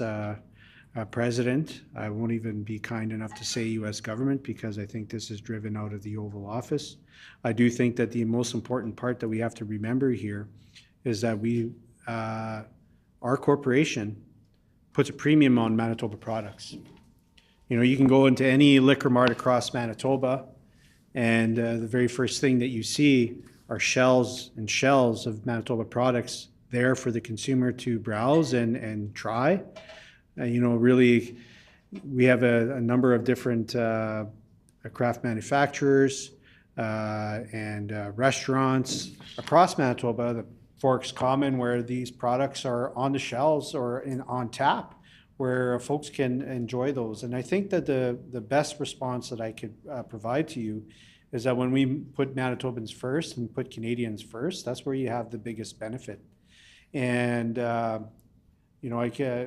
being in this committee, which is talking about the annual report, I don't have a crystal ball over what Donald Trump will do tomorrow. I mean, you go back to April 2025, would we be talking about fortifying militarily Greenland as a federal government? I think people would look at you a little crazily. But you never know what's going on with this. And so I think the most important part, what I'm trying to get to here, is the stability of the corporation and the ability to deliver Manitoba products to Manitobans and to support the industry at home is the best response that we can do to be able to grow our economy. And our responsibility here is not to grow the U.S. economy or the Kentucky economy, but to grow Manitobans. And that's why we have a corporation that puts Manitobans first and puts folks who are doing the work here at home first. And we'll continue to do that with our partners. I look to, in 24-25, we had the first of its kind craft producers summit, I guess, for lack of a better word, between the MBLL and the 45 plus producers here in Manitoba, where we talked about what are opportunities that we can work on between people here at home, our corporation, and delivering for Manitobans. To talk about what Donald Trump will do this afternoon, I think, is risky. So I think to continue to work on building at home, increasing our ability to respond to what people want, which is putting Manitobans first. And sometimes putting Manitobans first means putting U.S. liquor off the shelves and ignoring them for a little while. But the world changes, and what we need to be able to continue to do is do what we did in September, where we talked about keeping the Crown Royal jobs at home, where we continue to invest in working with Diageo and our partners across their products that are, distilled here in Manitoba with grain or rye from Deloraine and water from Gimli, and with Manitoba workers. And to continue to do that, I think, in a responsible way, not only with our big producers, but also our small producers, demonstrates that that's what our priority is. Our priority is Manitoba. Our priority is making sure that the people who benefit are also the people who contribute. And the only thing our neighbor to the south has done is contributed a lot of uneasiness and, lack of clarity on where he's going next. And I think that our response in 24-25 was very strong, and our continued investment at home continues to be strong as well. And I'll move it to you. Mr. Sewell. Thank you. And I know, again, so, the uncertainty as to kind of when this would end, again, it's prudent for us to continue to seek out alternative products, to satisfy the consumer so they're not going to Alberta or Saskatchewan. And at the same time, I think, the longer it goes on, one of the benefits would be is it might cement into people's preferences to continually choose Canadian, and it's good for our economy and the manufacturers or distillers across Canada who manufacture these products. Very beneficial, to our country as a whole. But at the same time, I think we're already starting to see some behaviors happen. Where we have licensees who have menus, and now that there's the opportunity to put the U.S. product on the menu, they're less apt to do that. So we're already hearing of reluctance to put U.S. products back on their menu, so they're making a conscious choice to kind of, support Canada and, kind of show that unity as we move forward. So we are actively looking at, alternative products and, what are some alternatives to bourbon, because, again, you can only get bourbon in Kentucky. From a wine perspective, how do we have that assortment of wine that maybe has some of the same taste profiles, that an American wine might have out there. So again, we're actively, we're going on the basis we don't know when. Mr. Narth. Thank you, Honorable Chair. I was quite certain that we'd have to have a follow-up on this one because there was a lot in it. So just to be clear, then are we saying that this is an anti-U.S. approach more so than a Manitoba first approach, or are we safe to say that this is a Manitoba first approach or Canada first approach? And if so, has there been any consideration of removing foreign, continually removing foreign products from the SKUs of Manitoba liquor marts? We see trade discrepancy with many European countries, especially with agriculture products that the Manitoba economy relies on. Some of those are some dairy, and most notably dairy and beef discrepancies on trade with a number of European countries, including France, which many Manitobans enjoy purchasing wines from France, just as an example. And then, like I said, we saw tremendous, devastating tariff implications by China on our canola industry in Manitoba. Is there any discussion on expanding these measures to other countries and products from other countries with the Manitoba liquor marts? Honorable Mr. Simard. I think in response to your question, I keep referring back to the annual report and the actions that we took at that moment in time. I mean, we work with what's in front of us, and obviously MBLL being one of the largest purchasers of alcohol in the world, I think has a fairly strong, impact on what happens in other countries in terms of their product. And I think it's something that they've always had, the corporation had in its mind. But I guess what I would say is that our focus and continues to be and always will be on Manitobans. And Manitoba, the strength of the corporation to be able to deliver for Manitobans. When MBLL does well, Manitoba does well, and that we continue to work on this and make sure that not only is our supply chain secure, but also well managed and has the meaningful technology necessary to be able to, adapt and work with current conditions. We're going back to the earlier comments in the committee here where we were talking about, the investments in IT, the investments in up-to-date technology. Those things are very important to be able to react in situations such as this. When we talk about what we've done and what we're here to discuss, which is the annual report for 24-25, I think the focus needs to continue to be on the integrity of the corporation to be able to make decisions that reflect the will of Manitobans. And I would strongly suggest that the will of Manitobans is to make sure that Manitobans are a priority, and priority does not shift to unpredictable political climate to the south.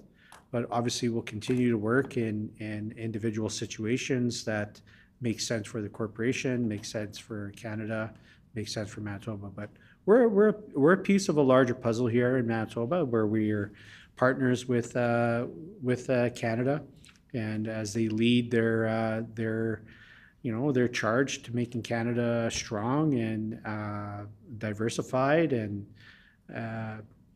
I think that we continue to be at the table to be able to discuss those things. That's why when you reference canola and the leadership of our government, who were the first out of the gate to be able to make the suggestion of what was realized just recently in China to the Prime Minister, that this was obviously one of the very first things that we had advised them would be a positive thing for producers here. So, we put Canada, Manitoba first, and we'll continue to do so in the corporation. It's how we operate our business, and we'll continue to do that. But I invite to see you. Mr. Sewell. Yeah, so when we kind of look at, kind of what's on the shelf, obviously it's the consumer demand, that dictates kind of what's on the shelf. There are no strategies or no targets as to say, to remove or reduce, from many other countries, despite, some of the economic activities that are happening out there. But nonetheless, we'll always follow the directive of the government in making those choices, should we, take out a specific country from our inventory replenishment. Mrs. Robbins. You brought up the Crown Royal, and Doug Ford says he's going to be pulling it off his shelves. Why are we not retaliating back to Ontario and pulling something off from their shelves, or will we?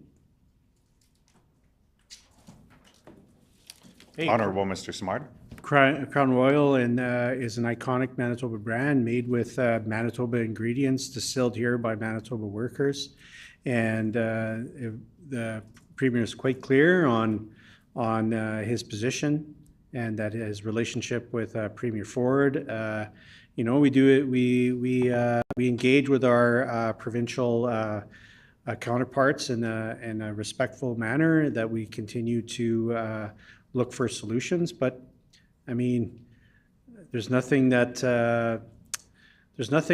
I would say here to change certain people. What I will say is that we've been banging the Crown Royal drum since the beginning of this tariff situation, where when U.S. liquor was pulled off the shelves, we would refer to this brand, Crown Royal, as being the choice of Manitobans, to continue to be the choice of Manitobans. And I would say that our relationship across borders are really important. We recently signed a cooperation agreement with Ontario for for Manitoba interprovincial trade. I think that shows the continued memorandum of understanding demonstrates our willingness to work with important partner here. And, if there are disputes, we resolve them in a diplomatic way, like we've done with U.S. liquor. And we'll continue to discuss with our important and valued Ontario partner.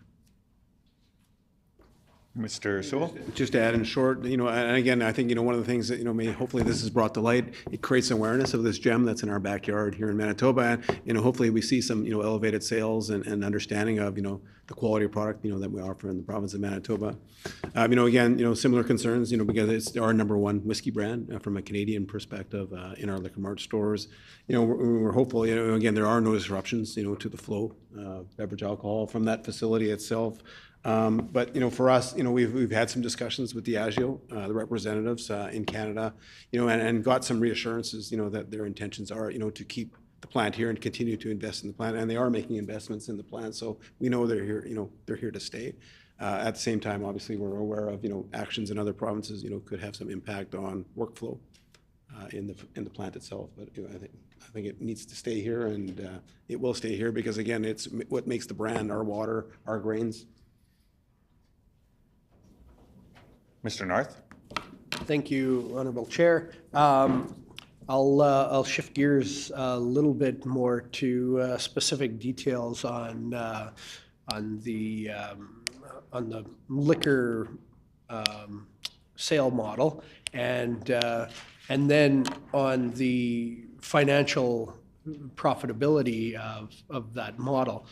So I've asked this question in years past on the profit margin, the profitability of the products themselves, and the CEO, Mr. Sewell, had given us a breakdown of specifically the profitability, cost to retail price or sale price on it was hard liquor, then spirits, wine and beer, and the profit margin for the Crown Corporation is different on each of those. And what brings that question up is a comment that Mr. Sewell had made earlier, that we're seeing now a downward push to the cost of many liquors. So many liquors becoming more affordable, I guess could be a term, or less expensive, cheaper. So if Mr. Sewell could update us on what the profitability is, since this is and I reiterate, this is a valuable, very profitable Crown Corporation owned by Manitobans for Manitobans. So I think it's fair to Manitobans to see exactly how profitable the profit potential is for this corporation, and where exactly that's derived from. Honorable Mr. Simard? Yeah, before CEO responds here, I'd just like to say, obviously we've, and this was heard in the opening statements from the CEO, our renewed interest and continued discussions with the Liquor Vendor Association, which has been newly established, has led to, fruitful conversations. We have a very strong relationship with the Manitoba Hotel Association as well, who obviously a lot of beer warehouses and beer sales are out of that. And in terms of the profitability, et cetera, I think that one of the points that you're making here is that, and I appreciate you making that, how the MBLL is a very profitable and well-run corporation that gives strong returns. We have a really strong network and hybrid model in terms of how we deliver liquor and beer here in Manitoba. And we're very proud of our relationship that we have with liquor vendors and beer warehouses and across Manitoba. And we think that solutions or opportunities are best discovered when you have relationships with those folks One of the things we heard from the craft beer consultations, the first of its kind in Manitoba's history, was the reestablishment of the MBBA, which is a strong representative for those craft producers, but also in concert about what they want to see from their side, having a really strong relationship with from Manitoba Hotels Association, and hear what they want to see from their side, from their business owners, and then this renewed relationship with the liquor vendors group. Then we can work towards strong solutions. And I think that as we continue to work as a corporation to develop those relationships that have fruitful discussions and positive discussions, then we can look at what's possible. And really proud of those recent developments. And as we continue to work towards that, I think that we put ourselves in a really good spot to be responsive to Manitobans' needs and our partners' needs. So, Mr. Sewell?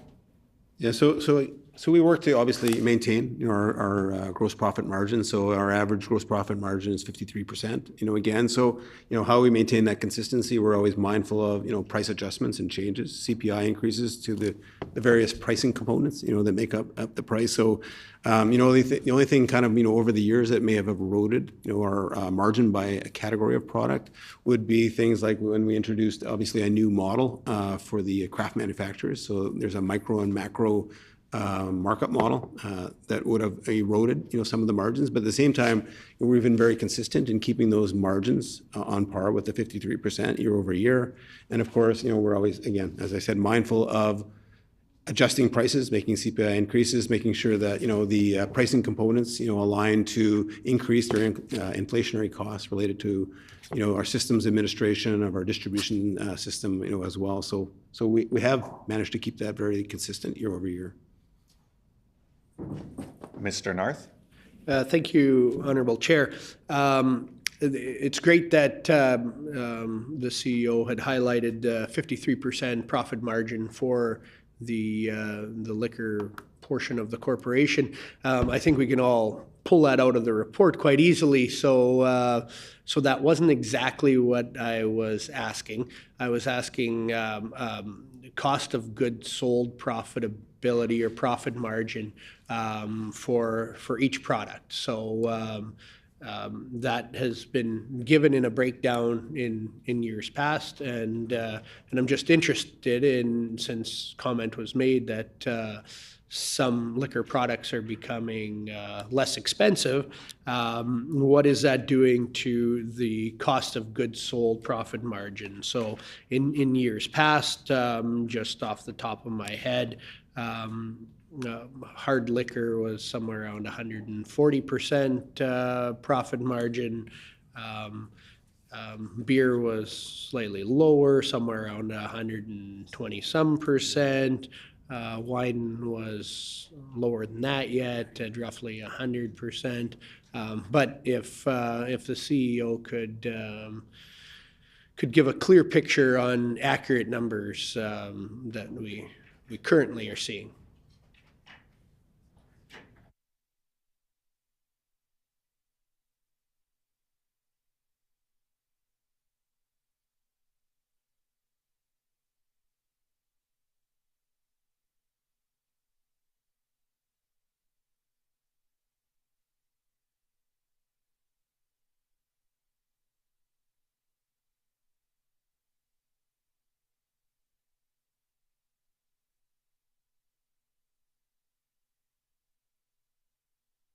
Mr. Sewell? Sorry about that. So back to the actual markup. So just to clarify, obviously, refreshing beverages are 95%, wine is 95%, 75% for beer, and 153% for spirits. But you're looking for the margin by category. And so if we go margin by category, we got 41% for beer, 53.8% for ready to drink or RTD, 63.8% for spirits, and 54.6% for wine. And then if you average that out, that's the 53% I reported, and what you could, you know, obviously glean from the annual report itself.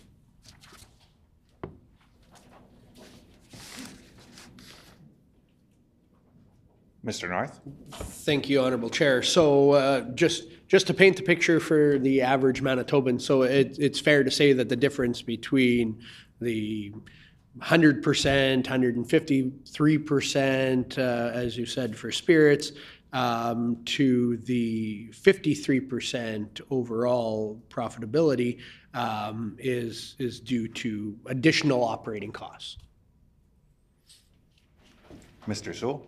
Just to maybe try to simplify it, kind of, it's duty paid landed costs, which includes inbound freight, plus markup, plus system administration, distribution administration, less discounts to the channel. Mr. North? Thank you, Honorable Chair, once again.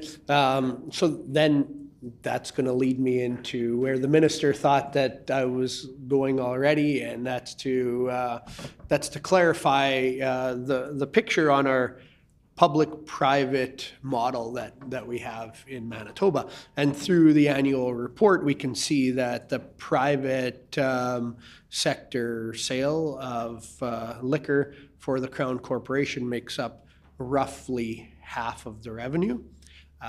So just wanted to clarify that I'm not reading that wrong, and that's accurate. And then maybe if the CEO would be able to elaborate on that, to explain to Manitobans how exactly that works. How is it sold through private stores in relation to the public stores that many people in their communities across a city like Winnipeg would be accustomed to, versus those stores in rural communities that people in rural Manitoba would be accustomed to, and how are those private partners who make up half of the revenue for the Crown Corporation, how would they be compensated? Mr. Sewell? Maybe I'll start just kind of, go through the breakdown. So you're accurate in suggesting it's 52.3% basically is the liquor marts contribution to our total sales. Liquor vendors are 11%, 35% for licensees. So this would include beer vendors as well in that number. And then 2.1% is accounted to the specialty wine store. And again, for when it relates to specialty wine stores and licensees, these are sales to them, not necessarily sales to customers at the end of the day. So that's the breakdown. So again, it's almost 50-50 at the end of the day. Explain the model, at the same time.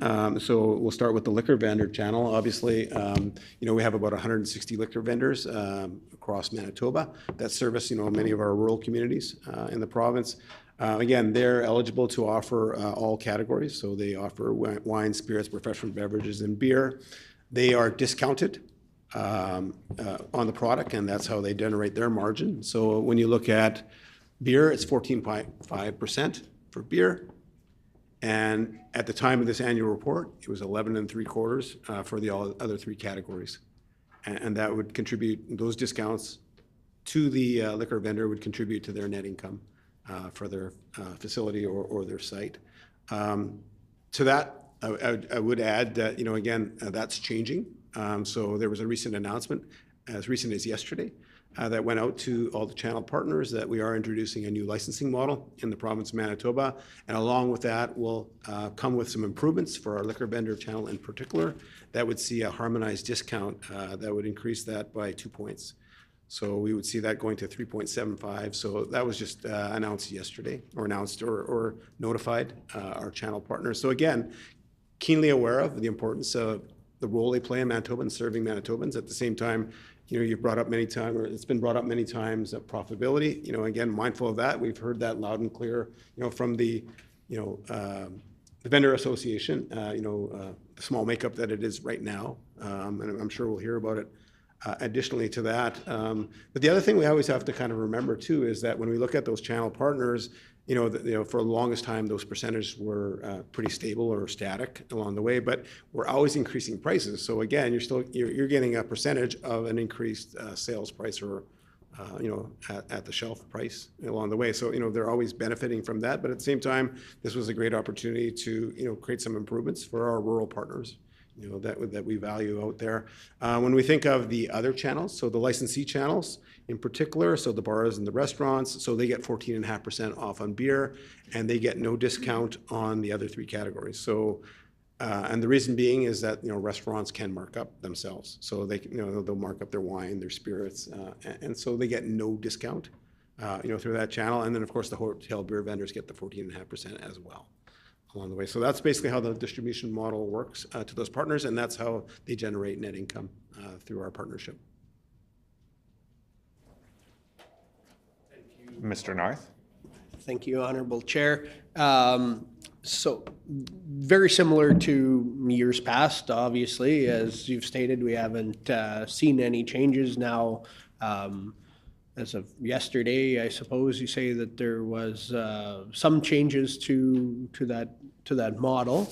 But for the most part, the report that we're looking at to previous reports, it had been static at the 14.5% and 11.75% to the private partners, their profitability, and then we've gotten the breakdown of anywhere between 80% for beer, profit margin, cost of goods sold profit margin to 153% for spirits, and an overall 53% profitability for the corporation. So is it fair to say that that the partnered private liquor vendors, contributing 50% of the sales of liquor in the province, are contributing a significantly higher profitability to the overall financial position of the corporation year after year? Honorable Mr. Smart? Yeah, I would just start off by, as we've stated in this committee before, and as you know, liquor vendors across Manitoba, that's not their primary business, right? So they have a separate primary business through which liquor vendors support their efforts. I would also say that the gross revenues or the net revenues to the province of Manitoba makes those investments, whether they're in Hamiota, Kenton, or Vida, or in La Vérendrye constituency, or Spruce Woods for that matter, that the government and province of Manitoba makes investments in highways, hospitals, paramedics, and you name it, based on the net return that the province can expect from MBLL. And liquor vendors play an important part of that and making sure that Manitobans benefit. And it's about providing product to Manitobans so that they have the ability to enjoy in Deloraine what you can enjoy in Brandon. And with a corporation like ours, where we put Manitobans first and put the net revenues to Manitobans first, I think it demonstrates the ability for us to be able to pivot on large issues. So when investments need to happen for casinos to get rid of that 95% obsolescence, the revenues generated by the MBLL through its liquor marts and through its private partners does pay for that. And we have a really strong relationship with liquor vendors. That's why we went to them first when we opened up the sale of U.S. liquor just before Christmas time, where we prioritize their needs. Having a liquor vendor in a community is a very important thing. Our trade agreements with those liquor vendors, as you know, protects them from other competitors where they have they have the ability to be the ones who have the whole market to themselves, depending on the trade analysis that we do. So all of that work is done by the MBLL. It comes at a cost for the benefit of liquor vendors. Their ability to access our network in order to make their purchase orders, to have the deliveries made. A lot of those things come at a cost, and we have to make sure that we honor our partnership with these valued partners to make sure that they get what they need. And the model, as you heard just recently, we're not afraid of change, and we're not afraid to listening, and we're not afraid to working in unison with these voices, and to be able to make improvements across the board. And as we continue to work towards an improved model that is profitable for everyone, I think demonstrates why, you know, this public corporation is so important. And our ability to be able to deliver to the PAW, and then conversely to the points in between, shows that Manitobans, even though they may purchase their rural liquor from a private vendor, they do rely on the public distribution network and infrastructure to be able to make sure that they get what they need. And as we continue to work towards delivering for Manitobans, I think that's an important perspective to keep in mind in terms of how we, items are priced and how the model is built. It's built for Manitobans first, for the whole province, so that we can deliver on our province's promise to return healthcare to where it was prior to, past decisions. Mr. Sewell.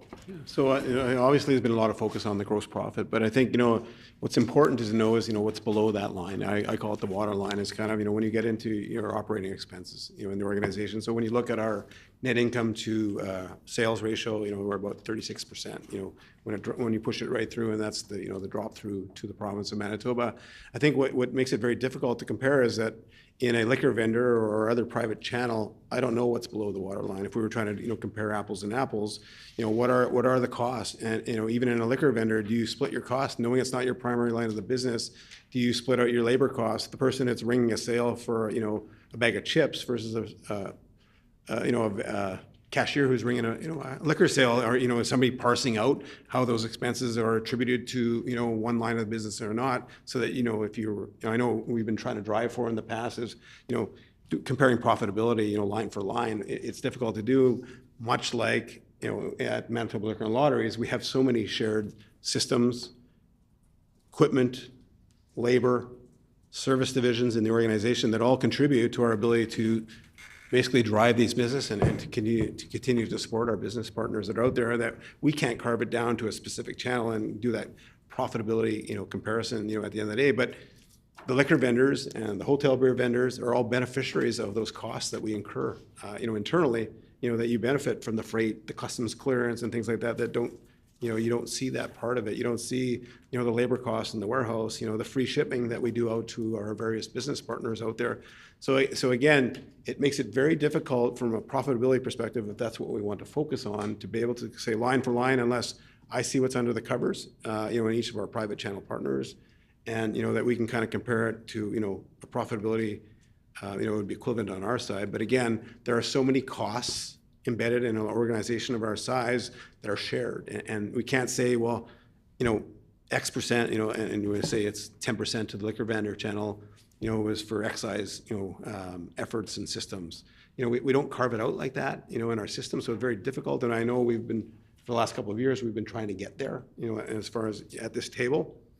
But again, it makes it very difficult if I can't see below the water line in our business partners. And so all we can see is the gross profit, at the end of the day. And we clearly articulated and disclose, what that percentage is. You know, it's 11 3/4, soon to be 13 3/4, you know, harmonized, you know, kind of going forward. So it's a difficult question to answer. But at the same time, we're doing our best, you know, to kind of articulate, you know, what we can as far as some of the component costs. Mr. Narth? Thank you, Honorable Chair, and thank you to the CEO, Mr. Sewell, for that response. A very similar response to in years past, and I've asked this question now, this is the third year in a row to see, and I think it's important, you know, maybe me from a business background, but also I share that with many Manitobans who are looking at Crown corporations and concerned that we may not be looking at them as from a business lens. So just to clarify, I don't think that in 3 years we needed to overcomplicate looking too deep into the profitability of the public-private model. And as the CEO, Mr. Sewell, had said, looking below the waterline into what the costs are, translating into profitability for the private stores that make up 50% of the sales in Manitoba. Essentially, they're a subcontractor for the province, and in whether it be an electrical business, plumbing business, heavy road construction, a subcontractor, when you look at the profitability of the project or the cost for it in the public sector, as if it was a road construction project, it wouldn't play into any account the cost of the project or the profitability on the project, what the expenses are for the subcontractor, right? So we've gotten a pretty clear picture that the private subcontractors of liquor sales in Manitoba are costing the model 11 3/4% and 14.5%, and that's the simple cost. It really doesn't matter to the Crown Corporation at this point whether they're losing a pile of money, that those are lost leaders in their business, and that they're selling liquor at a loss, and it's their choice to bring people into a country store to sell them a bag of feed for pigs, or whether it be the main focus of that business. That doesn't really matter to Manitobans. This is a corporation that we've seen being very profitable, and we should be proud of that as Manitobans, but also some trends that are also concerning from a business standpoint. And since the public-private model is what we have, I think it's important to paint that picture. So am I right to say that the minister or the CEO wouldn't have an answer for the cost per dollar revenue comparison between liquor marts and private liquor vendors? It's something that I would think that the corporation should be working on, and I'd like to ask if that's something that could be provided to this committee at a later date, and it doesn't need to be complicated. It can definitely exclude what that private business's cost of operation is. You don't need to worry about what their cost of hydro or rent or infrastructure expenses are, because that isn't what the corporation at the end of the day, when they deliver the profits back to Manitobans, need to be worried about. But outside of what the operating costs are for the private vendors, just taking the 11 3/4 and 14.5%, are we able to see a cost per dollar revenue comparison between public liquor marts, which are in our larger urban centers, and the private liquor vendors and licensees across our province? Honorable Mr. Smart. So I guess I'd preface that with saying a flower shop or a jewelry store that also sells liquor products I mean, and I think the CEO was making a fairly strong point here, have different, operational and revenue and marketing pieces that is different from liquor marts. And that when MBLL get together and our community support teams going out there for liquor marts to be able to talk about drink sense or responsible social responsibility, those are all benefits to Manitobans. And I would suggest that we continue to work with liquor vendors to be able to make the harmonized changes that you heard about today and talk about delivering for our partners. And the more that we do that and the more that we continue to work in concert with our valued partners, the better we are to be able to serve the needs of Manitobans. And that the difference between the public model that in larger rural centers as well, such as Killarney or Swan River, profits and the service delivery and the net return to Manitobans goes to the roads that lead to those communities. And that we continue to have that responsibility and that we create a corporation that can respond to the needs of Manitobans. And the important part here, and I would suggest that saying Manitobans don't care about what happens in one of their partners in a rural community, and it's just a shelf in the corner, I think is fairly simplistic. I think that Manitobans do care that the facilities that provide MBLL delivered products matter, and that they're done in a responsible way, and that we continue to work with these partners, our valued partners, to make sure that their service and their delivery meets the standard that Manitobans expect. And that if we can continue to do this, whether it's in a small shop in southeastern Manitoba or a place on the Yellowhead Highway on the way to Saskatchewan, that the products that we have on the shelves for our private retailers are delivered and adequately. So to suggest that the Manitobans don't care how that works, I'd like to hear the members' perspective on that, but I'll cede to the CEO. Mr. Sewell. Thank you. I guess to answer the question, again, administratively, I would tell you it would be difficult or near impossible, to break it out, the way it's being suggested.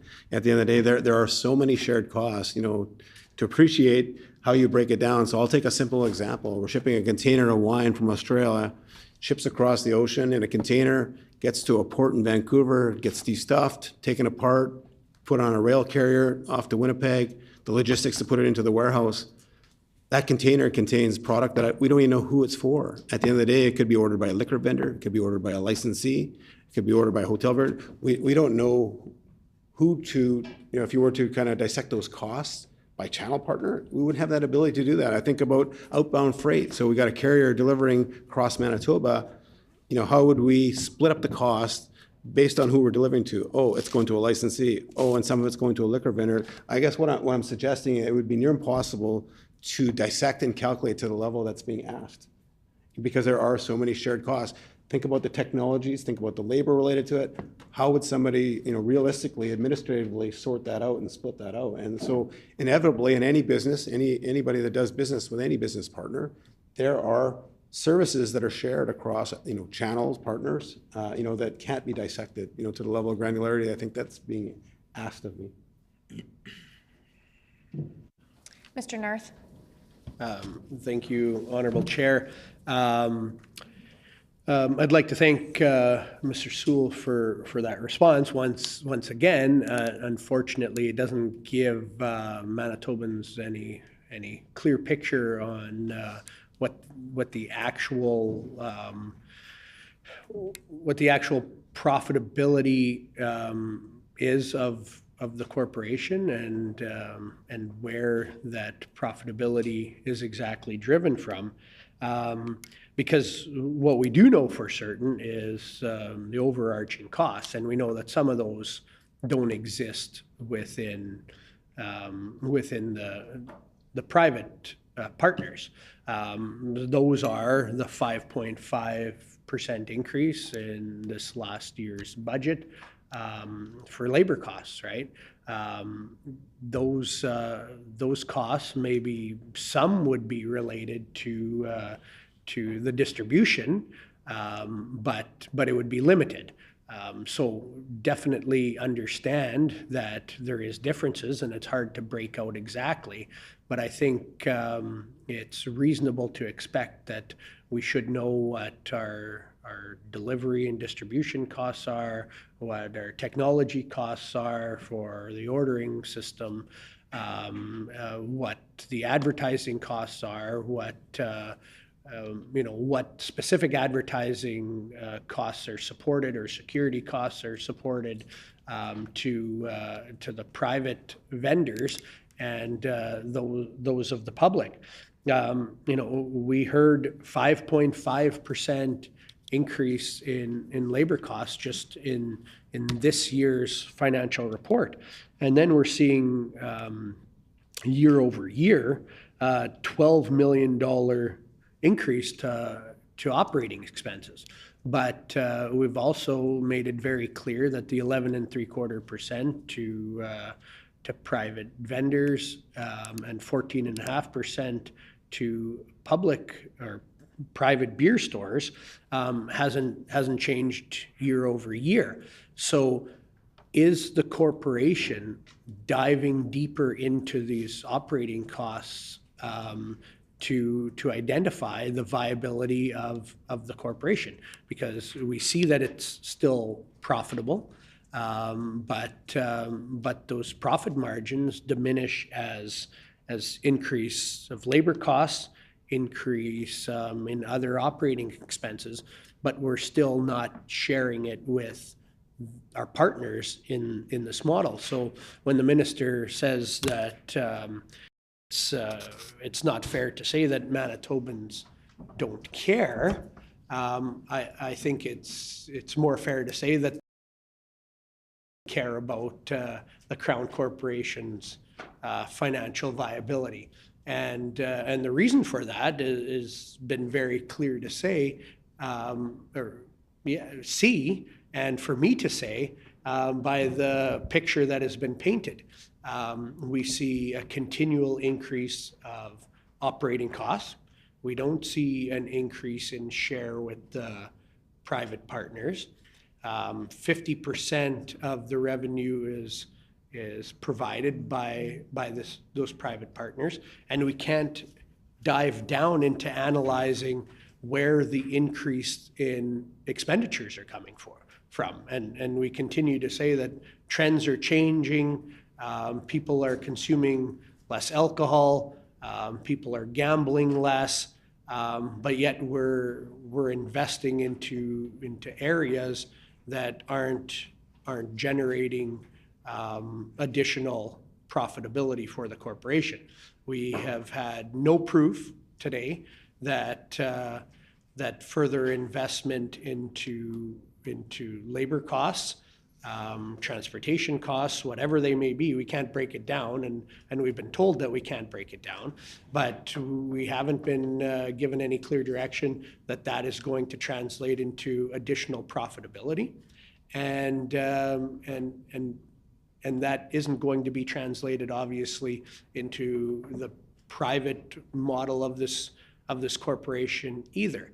So my concern is if there isn't any change to the model currently, we're going to continually diminish the profitability of the corporation. And at what point, this ties back to one of my original questions, at what point are we either going to be mindful of there being other partners at play here and respecting them as well, or that overarching the model is continually sliding into a position of diminishing profitability, and where will that stop? At what point can we say that we're going to see an increase in revenues from the corporation, and minimizing, or not minimizing, but at least seeing consistency in what we're seeing is the rising cost of operations. Honorable Mr. Simard. Yeah, so I do think that's an interesting path that you're taking in terms of your analysis here. And we have clear evidence based on past behavior of what it means to gut a corporation from the inside, to not invest in capital, to not invest in employees, to reduce capacity for employees to deliver for Manitobans, to go back to that saying from the beginning where I said catch up and keep up. I noticed that you didn't dispute the fact that there was a lot of catching up to do. And when you have an asset like a house, and you don't fix the furnace, and you don't replace the shingles, and you don't invest in the HVAC, those are upfront costs, they matter. Or you don't pay for someone who knows what they're doing to repair your home. You're dealing with black mold. Your house's value diminishes. Your ability to reinvest in your community because you have to leave because your home is no longer worth what it once was. I think that you would agree that it's important to continue to invest in the work that you're doing within the corporation. Now, if it's just a matter of increasing profitability to the MBLL, perhaps would you be in support of reducing the amount of profit margin return to private sellers? I would hope not. So this is an example of putting people first, of putting our partners first, of working with our partners to react to what it is that they need, to have a smooth delivery system, to have a corporation that can respond like we did in the U.S. liquor aspect, where we can deliver the way we delivered just a month ago, where we have a profitable corporation that continues to provide net profits to the province that are sustainable for Manitobans, to make sure that the Manitobans who benefit from the purchase of liquor, no matter where they are, it goes into a system that invests in healthcare, invests in infrastructure, invests in education.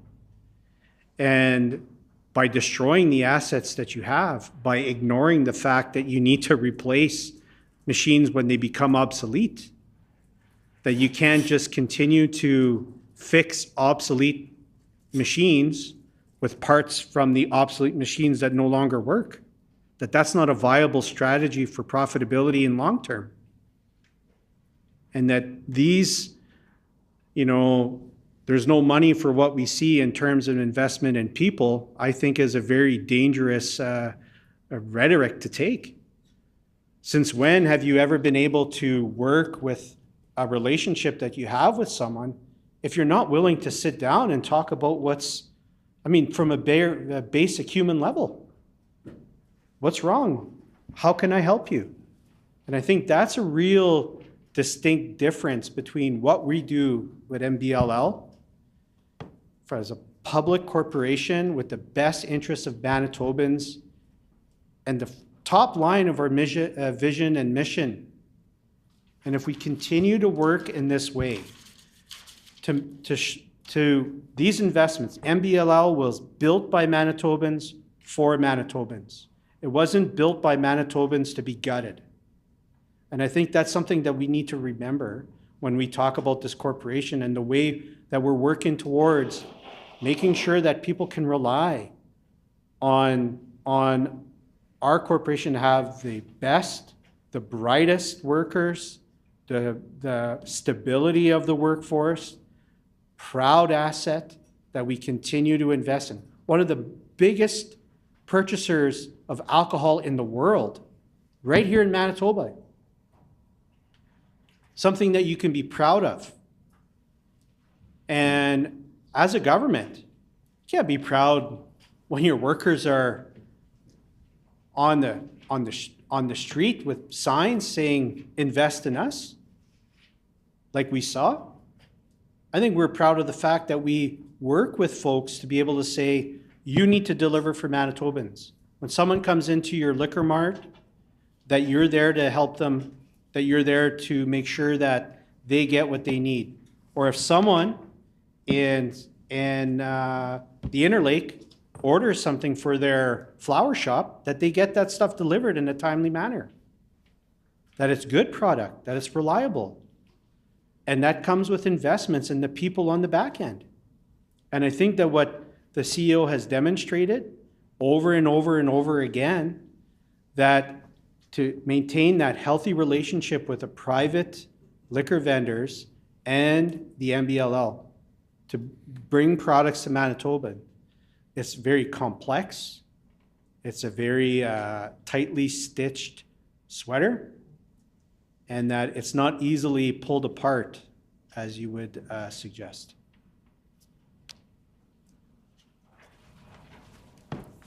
Before I move on to Mr. Sewell, I'll just remind all members that comments should be directed through the chair.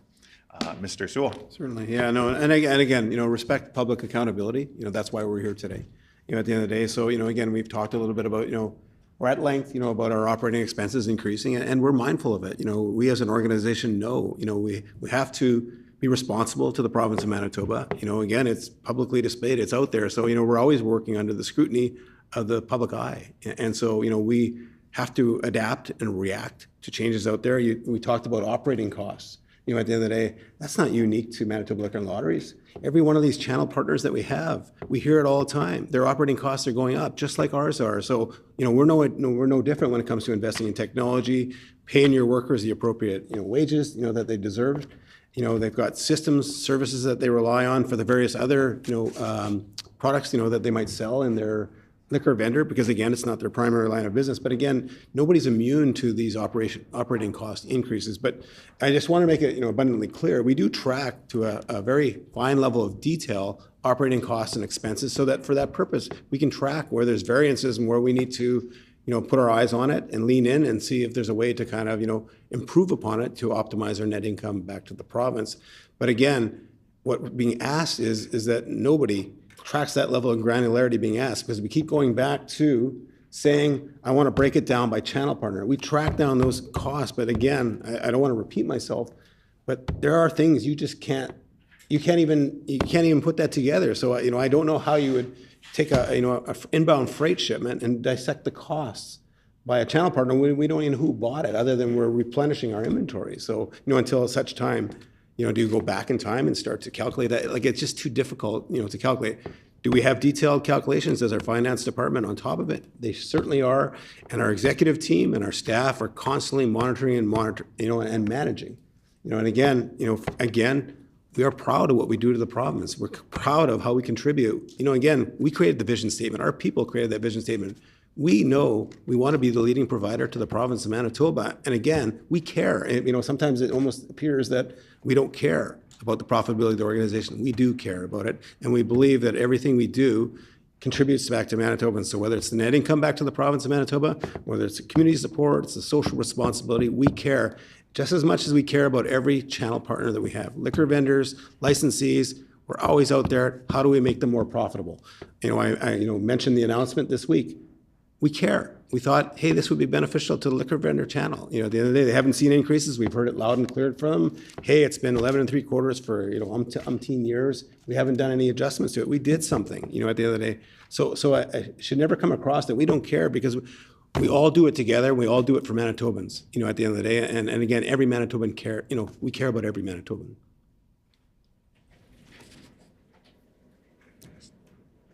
Mrs. Robbins? To switch it over and go towards the cannabis operations. So right now, there's an increase of 10.7%, driven primarily by store expansion to 229 locations. Has Manitoba Liquor and Lottery assessed whether this market is approaching saturation? Mr. Sewell? Yeah, so when we did criminalize cannabis, in the province of Manitoba, it was established at that time that, again, the want or the desire was to have an open market. And as any open market goes, ultimately it's the consumer will dictate when it stops. I think, we've seen, prolific growth, year over year over year, and even to this year, we're somewhere near 247 cannabis stores and continues to grow. But at the end of the day, it'll be the consumer that polices the growth of the cannabis industry in Manitoba. Mrs. Robbins? So the operating expenses increased by 26.7%, far exceeding the revenue growth. What drove this increase?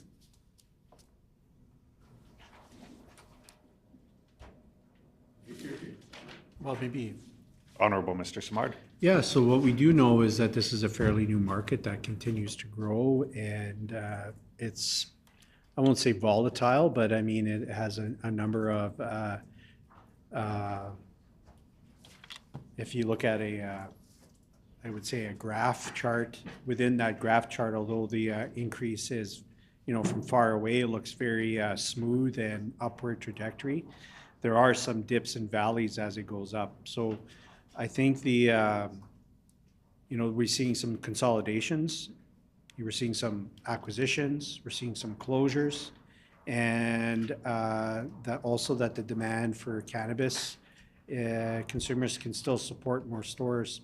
And as cannabis producers and retailers continue to diversify the products that are available to its consumers, you see, a return to different to try something new.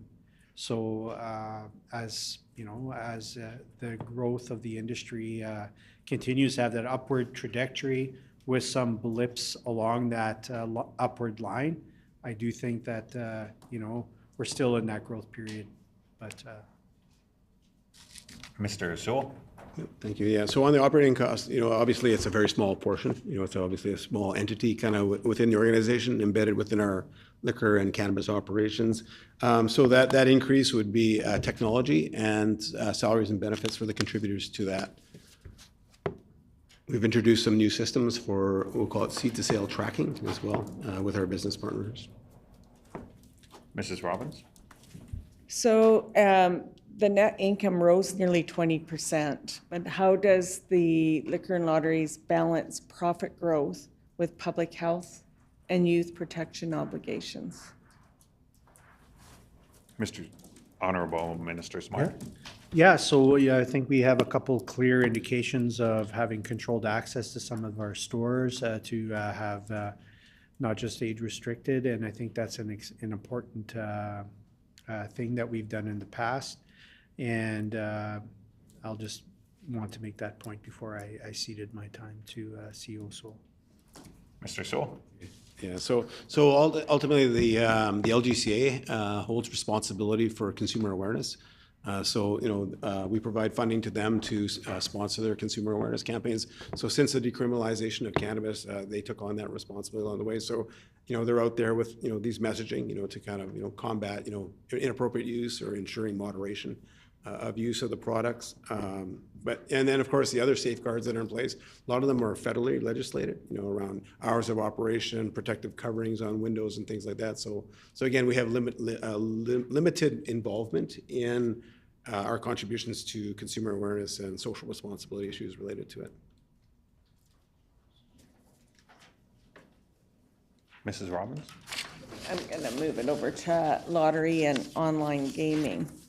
So the lottery net income declined by 13.4% despite higher ticket sales.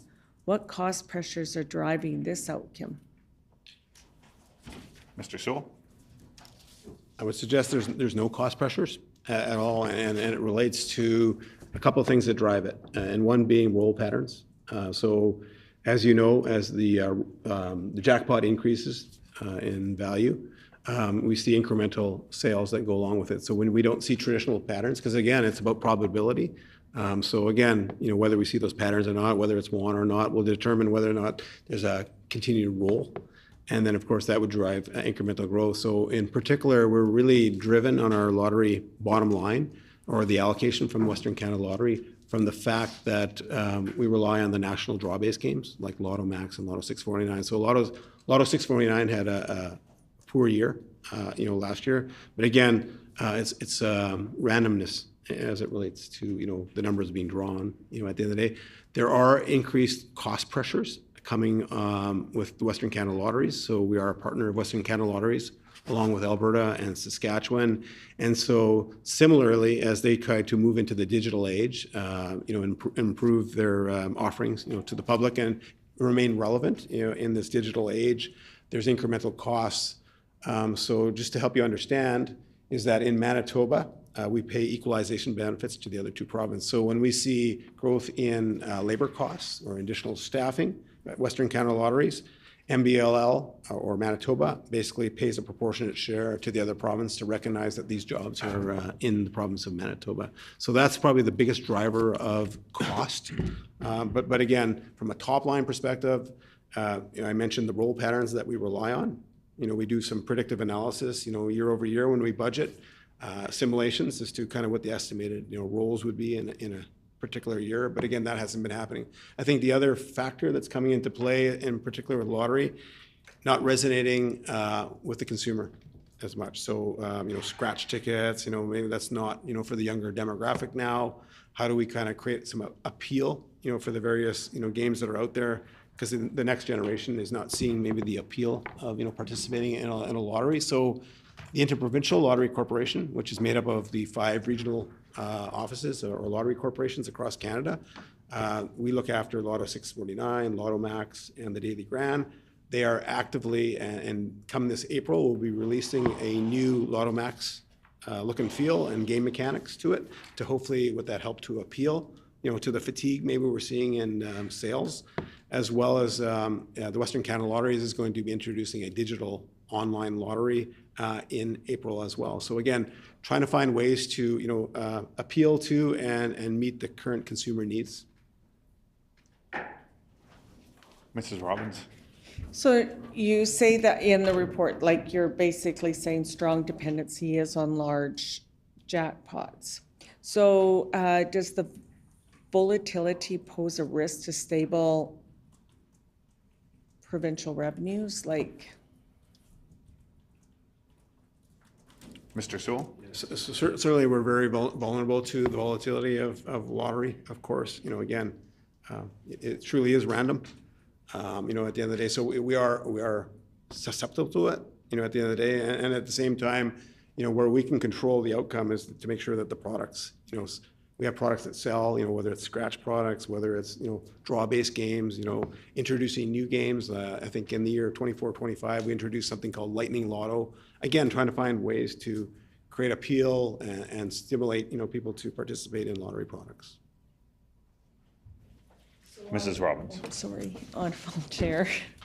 Thank you. Online gaming operating expenses increased by 24.8%, largely due to platform and legal costs. Is this cost growth sustainable? Honorable Mr. Simard. Yeah, and I would say yes. I think when you think of some of the legal costs incurred, being able to protect our market, we in Manitoba, and I think CEO Sewell spoke about this in his opening comments, is that we have the threat of illegal operators operating online platforms here. And Play Now is the only legal, safe platform in Manitoba. And when we, filed an injunction and were successful against Bodog for their operations here in Canada, when they had, they're invading in a market, and who knows where their profits are going. Pick an island in the Caribbean, it could be going there, or Malta or whatnot. And so these legal costs protect our market. And so I would suggest probably the not doing it would be a bigger threat to profitability of online gaming. But I'll allow CEO to continue. Mr. Sewell? Yeah, so to answer the question about sustainability, so again, they'll be predictable over the next 5 years, based on, the duration of the contract, that we entered into with British Columbia Lotteries. Again, what we're hoping in maintaining this relationship and these incremental costs is that will get invested in building a better platform and more appealing, obviously to the customer demographics, because we have a lot of competitors. Not legal, but there's hundreds and hundreds of, competitors out there. And of course, we constantly want to kind of keep up with. And so, we have a great presence, from a web perspective, an area that we need to grow and it's coming nearby is, obviously, people want handheld. They want to be able to run their casino apps, their sports betting, on their handheld devices. So part of our investment goes towards making sure that, we're continuing to, keep up with, what the demands of the customer are. So, that it's an investment at the same time, hopefully that, is realized in incremental revenues.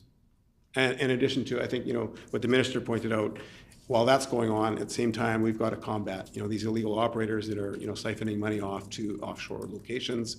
As I said in the onset, there's probably about $40 million to $50 million, being driven offshore, and we want to recapture that because, again, it's illegal. It's been deemed to be illegal, by the judgment by Judge Harris, when we ruled on the Bodog. So again, it's clear.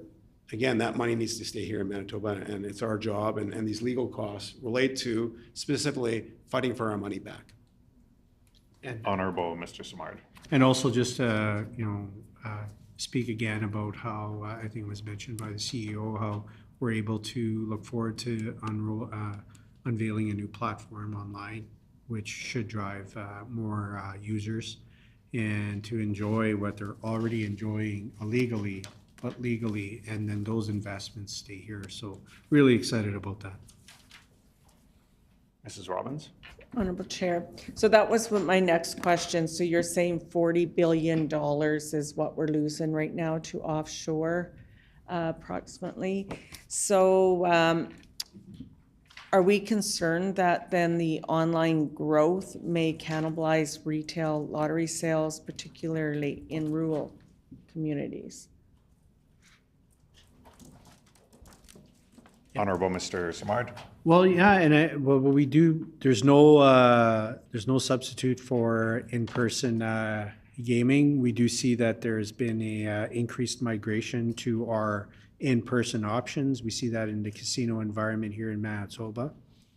In terms of, I was just like everybody else in Manitoba, pretty excited about that 80 million Lotto Max that was rolling for quite a few draws, and having the option to purchase that on the Play Now app or going to a store anywhere in Manitoba to be able to purchase that. I don't think that's going to be going away because, there are some old habits die hard. So I do think that will continue. People have their numbers.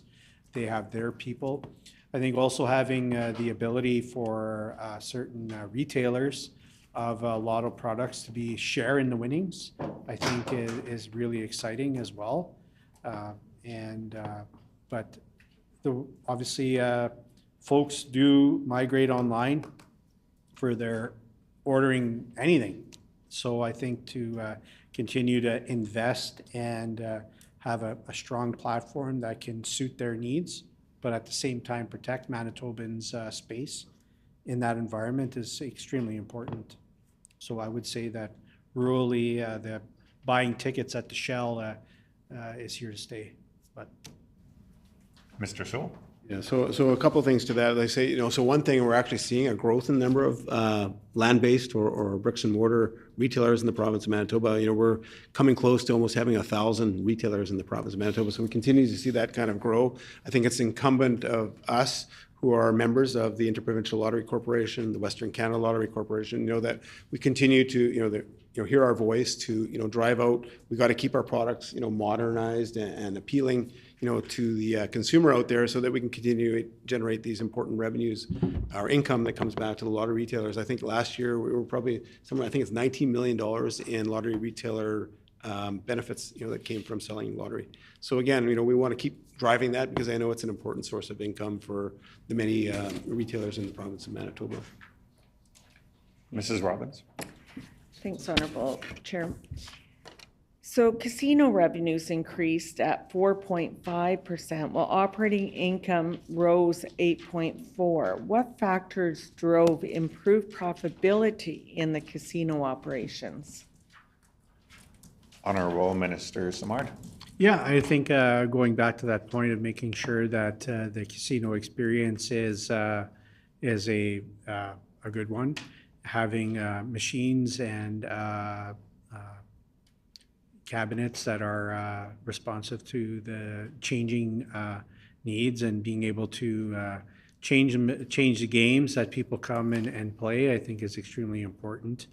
And the casino event center, the Region Event Center, does a fantastic job of selling out New Year's Eves and bringing in world-known comedians and acts. I think is all part of that, and making sure that the event center is a place where the host of the Golden Globes played there this summer is a place that you want to have. So you got to make sure that whatever you have invested in those places is world class.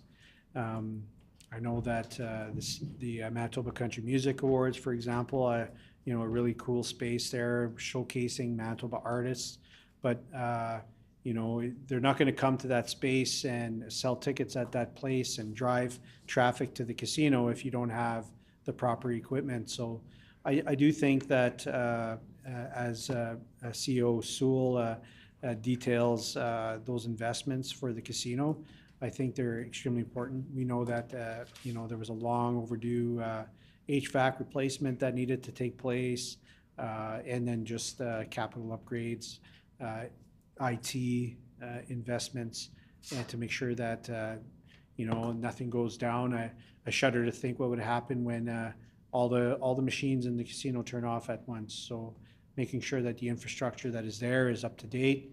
We know with the treatment of the VLT network and almost being 100% obsolete, that there are capital needs that we continue to address. So. Mr. Sewell? Yeah, so looking at obviously the casino segment, obviously year we're seeing continued increases, and I alluded to kind of earlier on that this is across the board, across Canada, and why that is that again, it's that demographic that is least impacted by the debt load that's out there. So they have disposable income at their avail to be able to kind of participate. But when we look at some of the increased operating costs, a lot of it's the investment in the gaming equipment itself. So new gaming machines. So similar to what we've been talking about before, there was a number of years where we weren't allowed to invest. So when the gaming pause was imposed, it also included our casinos. So we weren't investing in maintaining our facility. We weren't investing in the gaming equipment, and we're somewhere in the neighborhood of about 25% of our gaming equipment on the gaming floor, or slot machines, are obsolete at the end of the day. So again, catch up. We're still in this game of playing catch up for the years where we weren't afforded capital to kind of maintain, and given that there was a freeze, on the gaming in Manitoba. I guess the other part would be kind of, maintaining our technologies. So our gaming management systems, that connect all the machines together, need to be upgraded kind of on a regular basis. So, and as well as, we continue to invest in, how do we promote and attract people to come into the casinos with different kind of promotions and pageantry along the way. Mr. North? Thank you, Mr. Chair. In the opening remarks by the CEO, it was mentioned that the license freeze for any new lottery licenses had been lifted, and I would just like some clarification as to, out of the applications that have been made, there was mention in the opening comments that applications that had been made, how many of them had been approved and what type of licenses were those? Honorable Minister Smart. Yeah, and I'll just begin with a kind of an opening on this, is that when there's a freeze, we're still getting requests, right? And the requests came in order from a number of different partners across Manitoba. And that those are basically lined up. And it's not like number one, like you saw on Friday, where there was just a line of trucks in Portage, and as soon as they open the gates, they start driving. There's also needs and infrastructure items that need to be considered, business cases that were created, discussions that need to happen on how all of that would roll out.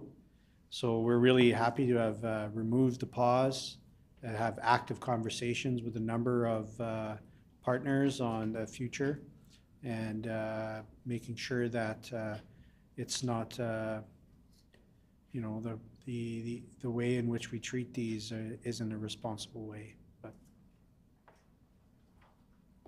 Mr. Sewell. Yeah, so all the gaming requests that were mentioned, they're all for VLTs. So it would be a combination of a new site or a net new site requesting VLTs. So potentially, you know, the site hasn't been constructed yet.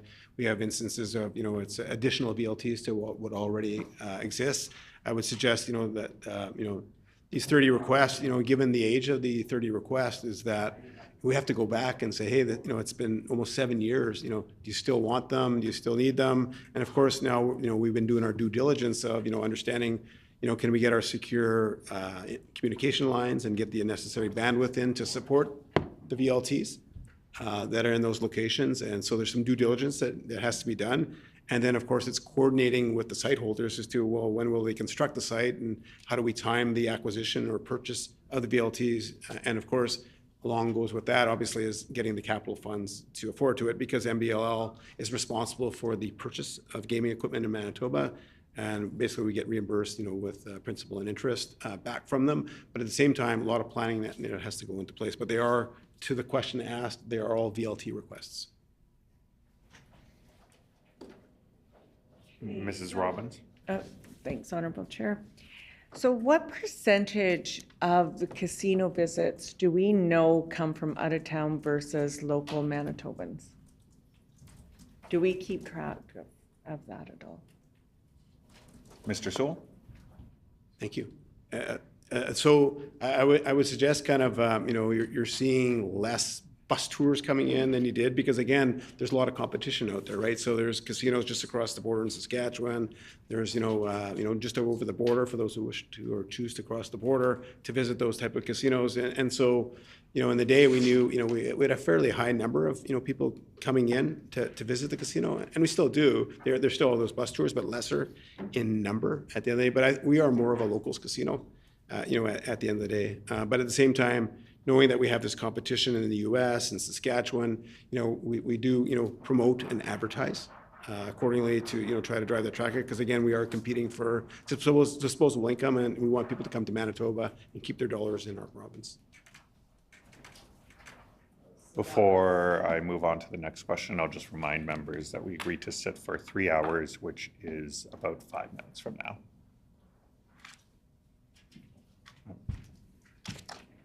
Mr. North. Thank you, Honorable Chair. This has come up time and time again now, so I think quickly before time wraps up, we'll quickly get this question in. And that is, how does MBLL ensure that social responsibility initiatives, as we've mentioned, how do we ensure those, while important, do not undermine the corporation's core financial mandate to fund essential public services? So I think very quick and very clear. We talk of the importance of what the Crown Corporation gives back to Manitoba. And then we also talk about, the social responsibility, and we see the commercials. And I think a lot of Manitobans have questions around that. They see the commercials that say, don't drink too much, don't gamble. And yet we need this corporation to be sustainable and financially viable. Yeah. Honorable Minister Simard. I think this is what makes MBLL such an important public investment, is because the efforts that we can direct and manage and invest in from a corporation's point of view align with what should be, in my opinion, government's responsibility. And by tying investments in social responsibility for addictions treatment, for managed alcohol programs, for marketing, for drink sense, any investments in treating FASD, whatnot, comes at a percentage of net revenue. And because of it's tied to the percentage of net revenue, the important part here is that there will always be funding and priorities for social responsibility. And when we have dollars that come from MBLL for social responsibility go to addictions treatment, we know that people can develop the ability to enjoy our products responsibly, but that there is a means for us to be able to respond when they don't. And the more that we can create an environment publicly where that kind of makes it a little bit different than maybe a private model, is that it's in the public interest to make sure that people's mental health is being taken care of, that there are the ability on online programming to be able to choose to time out or to set limits to a budget. These are all things that we tout. We have illegal operators across the world that are trying to flood our airwaves with advertising for these illegal operators, and we combat that with legal action, because we think it's socially responsible that when you're watching Caillou in the morning, you don't see a bet for MGM Grand Casinos, I would say. Anyway, but the more that we understand the MBLL's role as a public corporation to invest in the public good, and being able to tie that to net revenues, I think is a really important thing. Because there's nothing better than going to a concert at the Region Event Center and maybe having a beer, and when you're out with your family or buddies or whatnot. We all know that you can enjoy these things, and who knows, put $10 on red and cross your fingers to pay for your night. But that's a good time. But it's only a good time if you can do it within your means and whether it's responsible. And when we do have Manitobans who overindulge for reasons maybe that we can help them with, it's really important to do that. So I really appreciate the member's question on social responsibility, because it is a big thing for our corporation, and that's why we invest so heavily in that. And the 2% is a minimum, and we do have community support across Manitoba to having healthy lifestyles, whether it's an ultimate league in Brandon or going to the ballet or MTC. MBLL is there to be able to invest in those recreational opportunities to make one's life exciting and rich. And the more that we can do those types of things, I think is better for Manitoba. So as I see to the CEO here about our social responsibility efforts and more detail on that, it's something we're extremely proud of at the MBLL. Seeing no further questions, I will now put the question on the report. Shall the annual report of the Manitoba Liquor and Lotteries Corporation for the fiscal year ending March 31st, 2025 pass? The report is accordingly passed, the hour being 12 o'clock. What is the will of the committee? Committee rise.